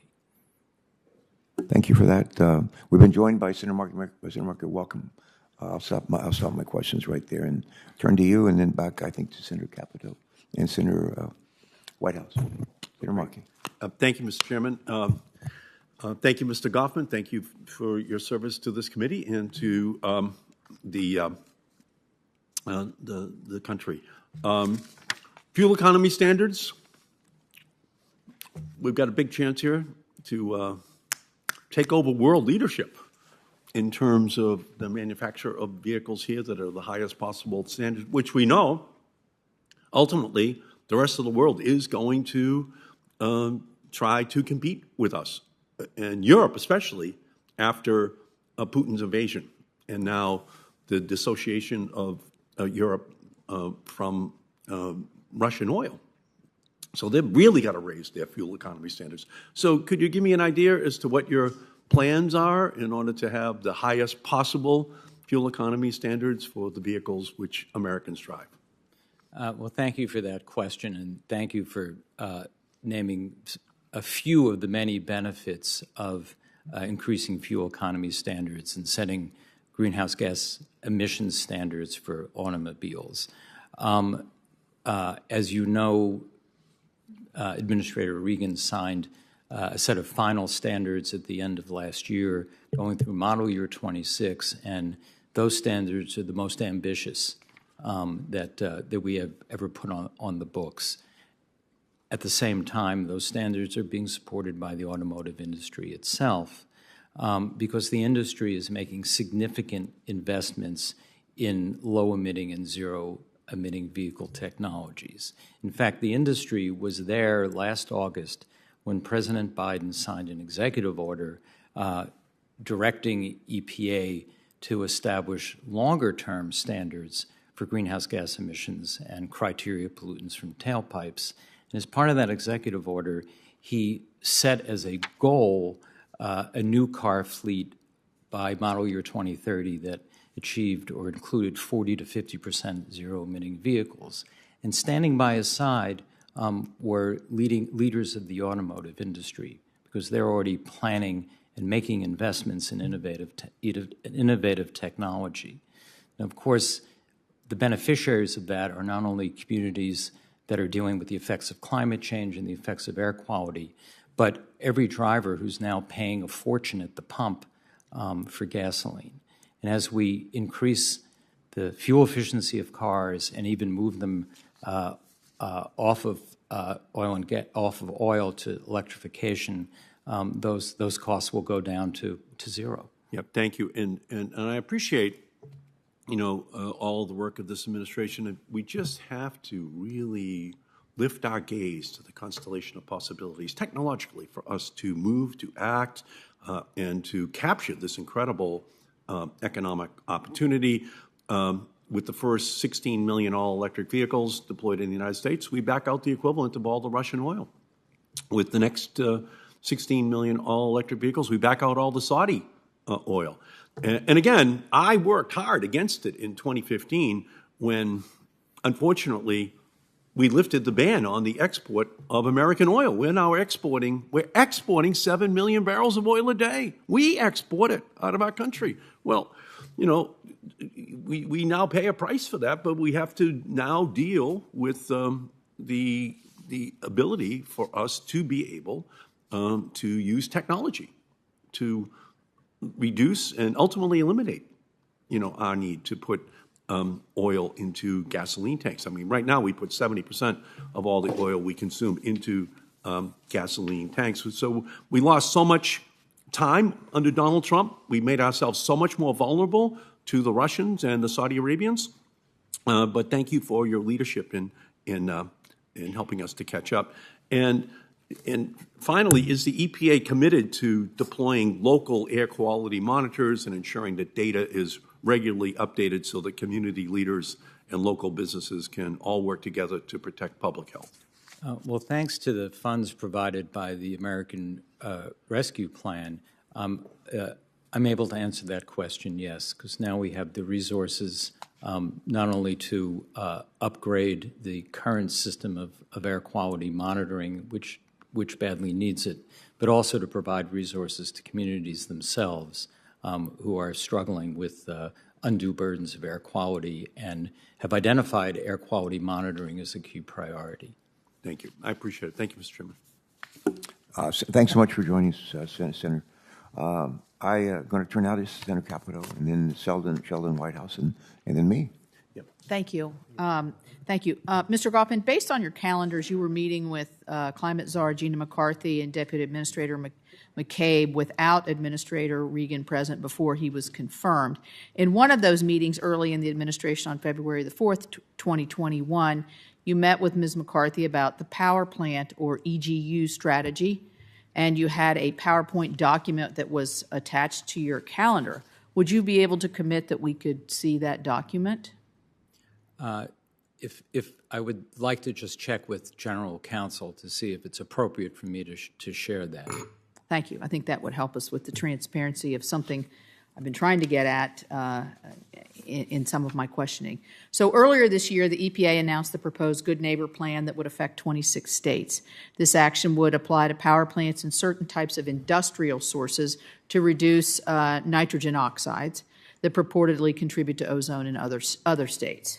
So industries targeted include iron, steel, cement, and concrete, and are vitally important to the implementation of something important to both of us and to this Congress and this President, which is the Infrastructure Investment and Jobs Act. The law includes Buy American provisions that require the use of U.S. manufactured products in certain categories, and we already have severe supply chain bottlenecks. Your proposal could make those matters worse by increasing costs on domestic production, stymieing the availability of products to meet the legislative requirements of IIJA to support our domestic workers, and potentially even shutter some facilities. Did you evaluate this policy and how that impact on the domestic production of these materials might be, such as for steel and concrete and cement, prior to proposing this? Thanks for asking that question. I think the administration and the administrator and I agree with you that this is an important cluster of issues. In fact, as you just stated, American manufacturing, maintaining American manufacturing, is a priority for the president. The way we approach this rule is first by recognizing that air pollution that travels across state lines can have a significant bad impact on downwind communities. And the courts have been clear repeatedly that we have an obligation to prevent that from happening. What we propose to require in that rule, Senator Capito, is technologies and measures that are already in widespread use in a variety of industrial sources and in the power sector. So that in many ways, what we're asking some of the covered sources to do is simply operate on a level playing field with what already operating sources across the country have installed by way of pollution control technology and are continuing to operate. So I guess the question was, have you considered what impacts it would have on the creation of a lot of the infrastructure packages with the Buy America provisions? Did you look at that specific aspect of that in terms of whether they could continue production in the magnitude of which this bill gives us a once-in-a-lifetime chance to do?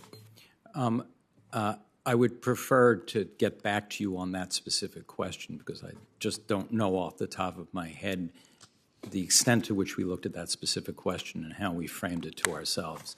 As you know, we do extensive regulatory impact analysis, and it's our legal and policy obligation to focus on the feasibility of any requirements that we propose.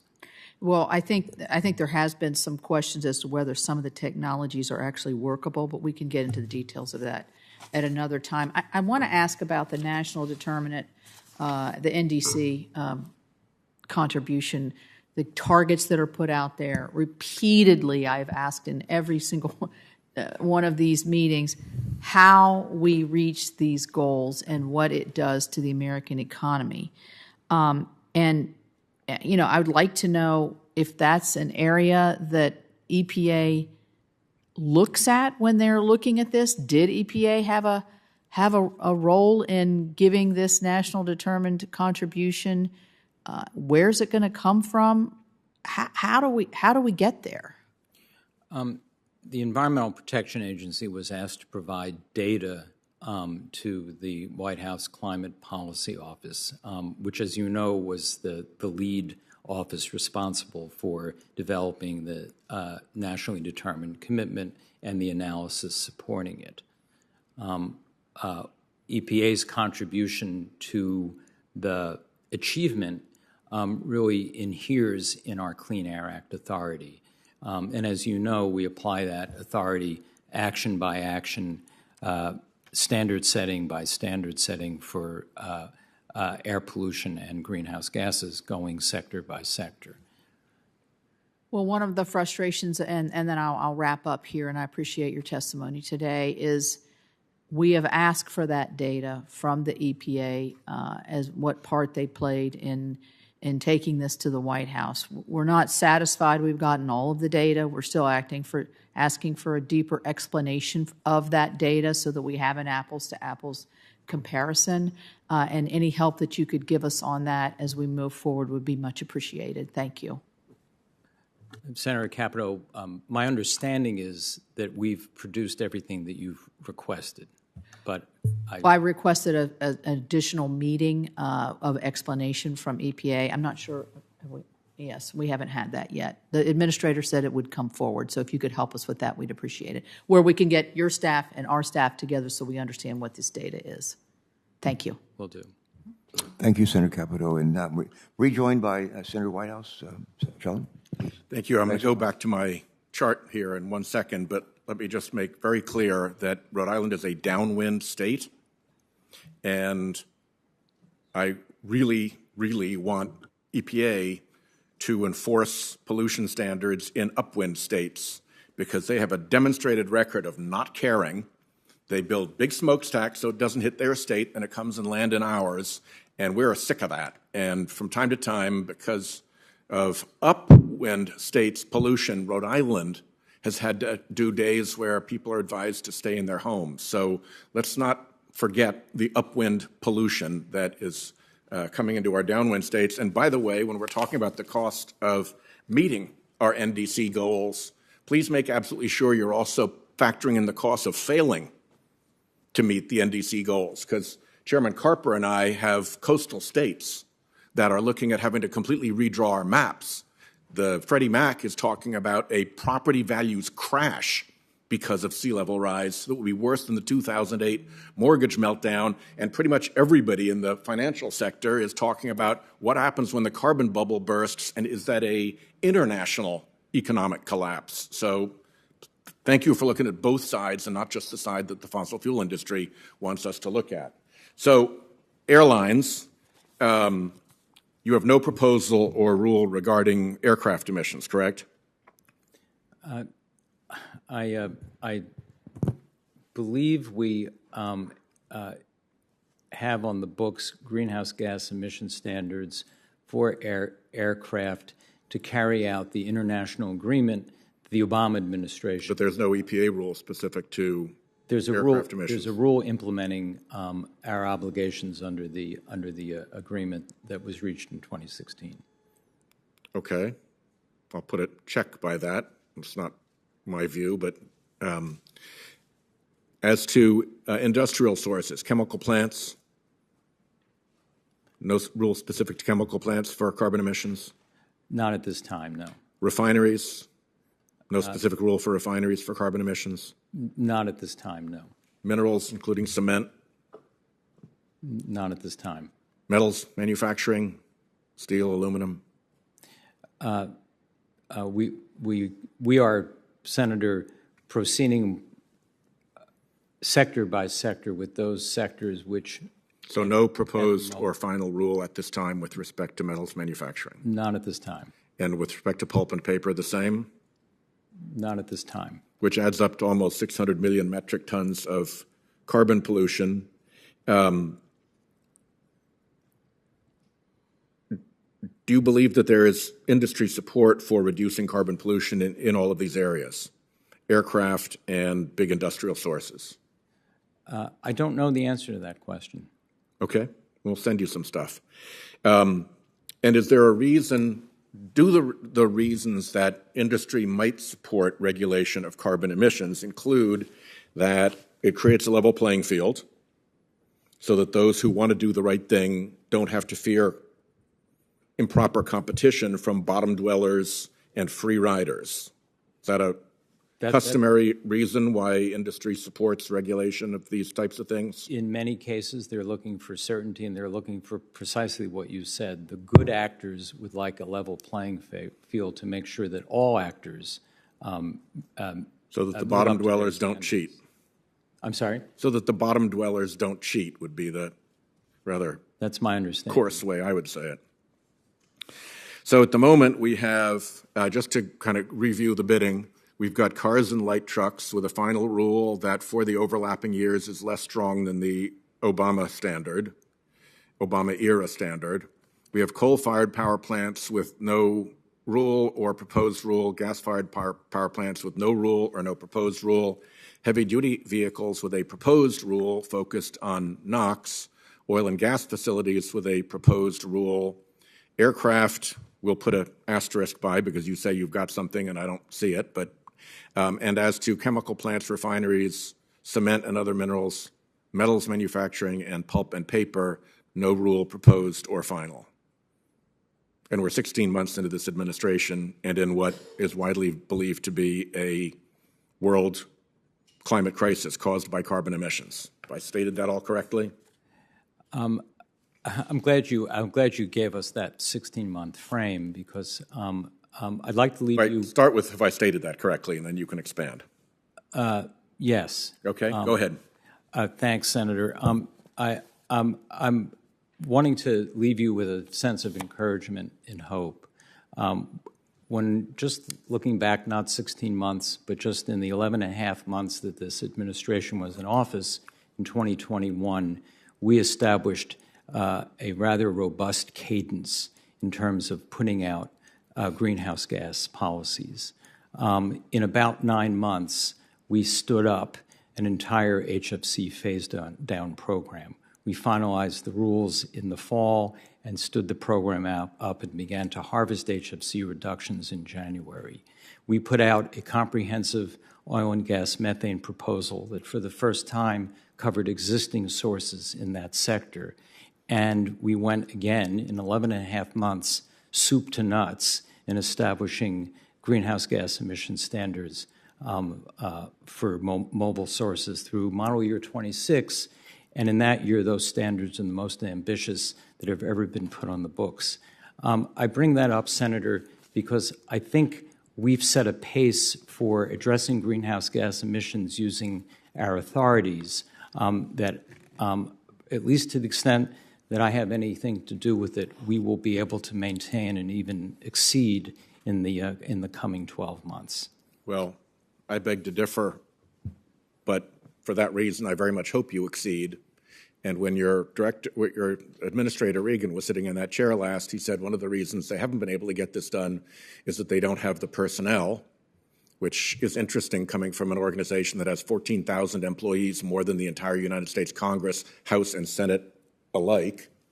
And I will just note for you that when there was a crush of work at the United States Attorney's Office in the District of Columbia after the Trump raiders attacked the Capitol and broke in and did all the damage and harm and injury, and they suddenly had hundreds of additional cases, what they did was they reached out throughout the entire department, and they brought people in on detail, and they stood up an operation that met the moment. And when I look at the regulatory output that you guys have to date, I think what is called for is a regulatory surge of similar or greater focus than what the Department of Justice did when it was faced with the prosecution surge in the wake of January 6th. So I commend that to your consideration and to the administrator's consideration, and I apologize to the chairman for going over my time. No apology necessary. We're coming to the end of this hearing. Before we finish up, I'll give you one last chance just to maybe add a closing comment that you might have. I do have one last question. I'd be remiss if I didn't.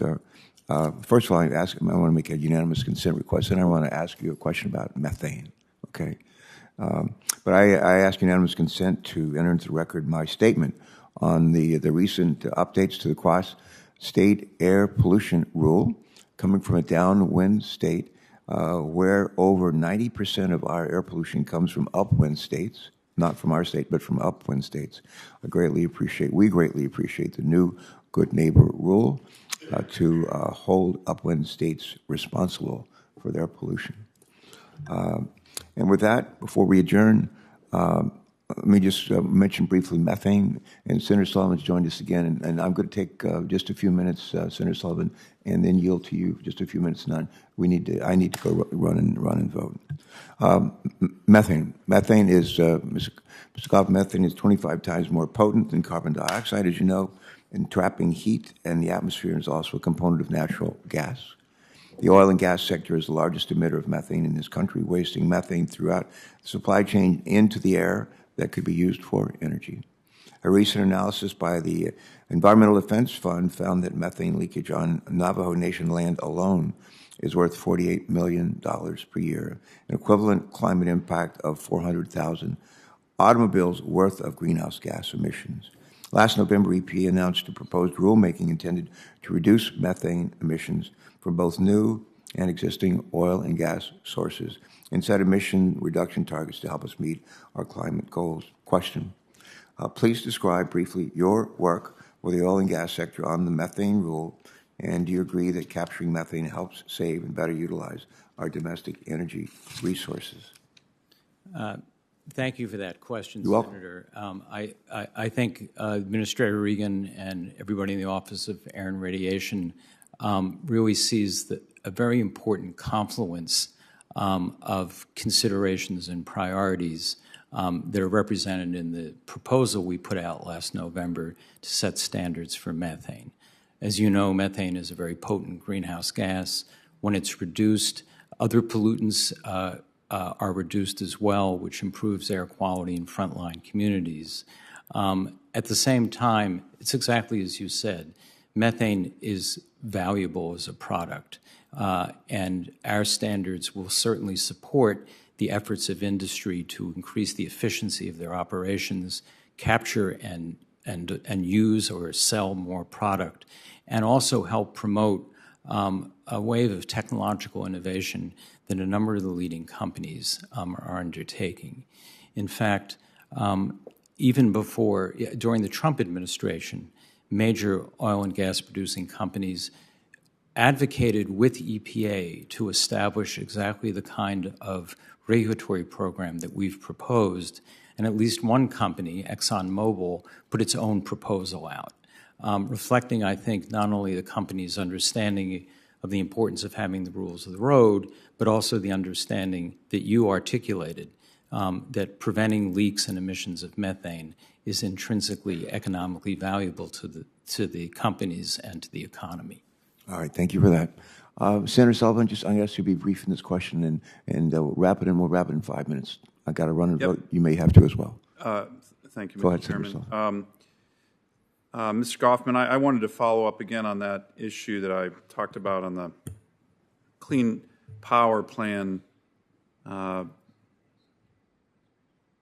rule that the Supreme Court ruled was a violation of EPA's statutory powers from the Congress. I'm a little concerned that move by Gina McCarthy, which again she publicly stated, hey, heck, even if we don't win, it was 3 years ago, all the power plants, most are already in compliance, investments have already been made. Again, shocking disregard for the rule of law in America.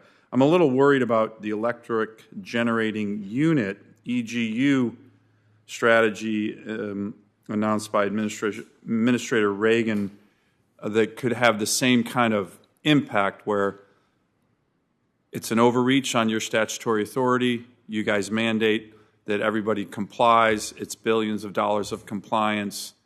What can you do to assure this committee that you're not going to be undertaking the same Gina McCarthy lawless strategy that she did with the Clean Power Rule that the Supreme Court 6-3 ruled was not within EPA's statutory mandate?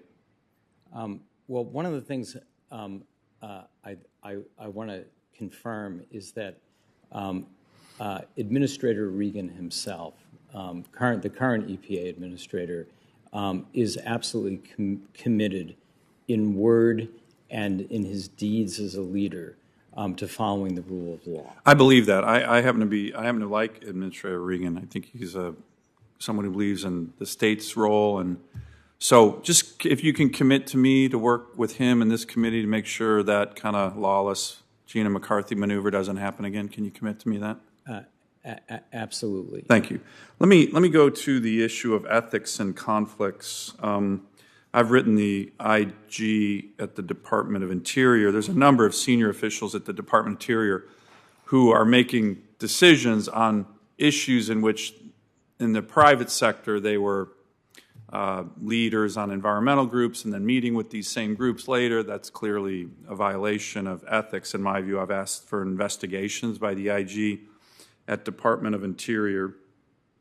I did notice that you had a bit of a dust up on this issue as part of your 2-year bar on meeting with folks from the Harvard University Environmental Energy and Law Program, and the EPA Director of Ethics mentioned that you should have recused yourself. Am I stating that correctly, or I don't want to misinterpret that, but can you make a commitment to me on the issue of ethics that you comply fully with those? It looks like you did have some kind of issue where you were, I think, somewhat reprimanded for not immediately recusing yourself. I'm quoting from the EPA ethics director. Am I getting that right? And did you learn a lesson from that? I certainly did. The lesson I learned involved an email from a former colleague at Harvard, which I forwarded to an EPA employee. The lesson I learned is don't just read the subject line, read the from address to make sure that I am absolutely 110% complying with my recusal obligation. And that recusal was a 2-year bar of meeting with people you had been working with, and I understand that. And again, I'm not trying to make a big deal out of it. I read the record. It looks like it was an honest mistake. A less honest mistake, though, seems to be Gina McCarthy recently met with the head of the NRDC at the White House, and this was only 8 months after she had been head of the NRDC. To me, that's just like a blanket violation of her ethics agreement. How is it ethical for Gina McCarthy to meet with her former employee less than a year from joining the administration? I'm not qualified to answer that question. But if if it's a 2-year ban, she met with him after 8 months, isn't that a violation of ethics? You wouldn't do that, would you? My recusal commitment is 2 years. So is hers. I don't know that. I really assume hers is. Isn't that a violation of her ethical obligations? Senator Sullivan, I hate to interrupt, but Mr. Chairman, these are important issues. I know they're important, and I've been very in generous. The Department of Interior, I'm always they're violating generous. ethics laws. Senator Sullivan, I'm on a always daily basis. very generous in providing time for you to go over and beyond the time that's allotted. Finish No up. one and waiting on me, Mr. Chairman. These are really We have a ethics vote of underway. The We federal have other government business are to really take. important issues. I'd just like an answer, and I'd like a commitment to make sure you abide by ethics. But is Gina McCarthy currently abiding by ethics? The answer is no. Right? The answer is no. So can I get a commitment from you to do that, to not follow the suit of your current and former boss? The example of her. I remain in continual contact with Ethics Counsel, and because I want to be 100% on the mark in implementing my own recusal requirements. I believe you, but I just think it's important. And I agree it's important. And often what Ethics Counsel will tell me is that large group meetings, for example, can be permissible even if they include a former employer. So that's why I was hesitating. I did not know what the circumstances were. Still don't know what the circumstances were of Ms. McCarthy's meeting because those circumstances could provide the answer to your question as to whether or not she was in violation. Well, I think she was, but thank you for the answer and thank you for your commitment. I'll have one more follow-up question on a PM 2.5 issue in Fairbanks that we hope you will continue the good work that the EPA had been doing with the state and the borough there. I know you're familiar with it. And Yes. we actually really appreciate the constructive approach the EPA has been taking on that tough issue in Alaska. I'm sure you're familiar with it, and I appreciate your commitment to continue to work on that. Thank you. Thank you. You're welcome. Thank you, Mr. Chairman. You're welcome. I want to close by thanking you, Mr. Goffman, for appearing before us today. You've been nominated for a critical role at EPA, and I'm pleased that we've been able to hear from you today. Before we adjourn, a little bit of housekeeping. First, I want to ask unanimous consent to submit into the record a variety of materials relating to today's hearing, including letters of support for Mr. Goffman's nomination, along with articles and independent analysis relating to this nomination without objection. Those items will be entered into the record. And finally, senators will be allowed to submit written questions for the record through the close of business on Wednesday, June the 8th. We'll complete those questions, send them to our witness, Mr. Goffman, who will be asked to reply by Wednesday, June 22nd. Would you like to make a last closing brief statement, maybe a minute or so? Thank you, Senator Carper, and thank you for the opportunity to testify today, and thank you for the extreme care you put in leading this hearing. I'm going to give in to the temptation to repeat something I said briefly before. I think there's no higher calling than public service, and it is a calling. If you hear the voice, you can't resist it. And as I said briefly, but I'll say again, the essence of public service is identifying yourself with everyone whom you serve. And as I said, that means everyone, so that everyone sees in whatever action the government takes some vindication or honoring of their interests and needs. And I've always looked to you, Senator Carper, and the members of the committees as exemplifying that. And I hope to continue, or I hope to continue to meet that standard. That's a lovely way to close the hearing. Thanks again to you for your service, for your willingness to serve in this capacity and join us today. I want to thank your spouse, who's still sitting over your left shoulder, for listening intently and smiling, never rolling her eyes at any of your responses.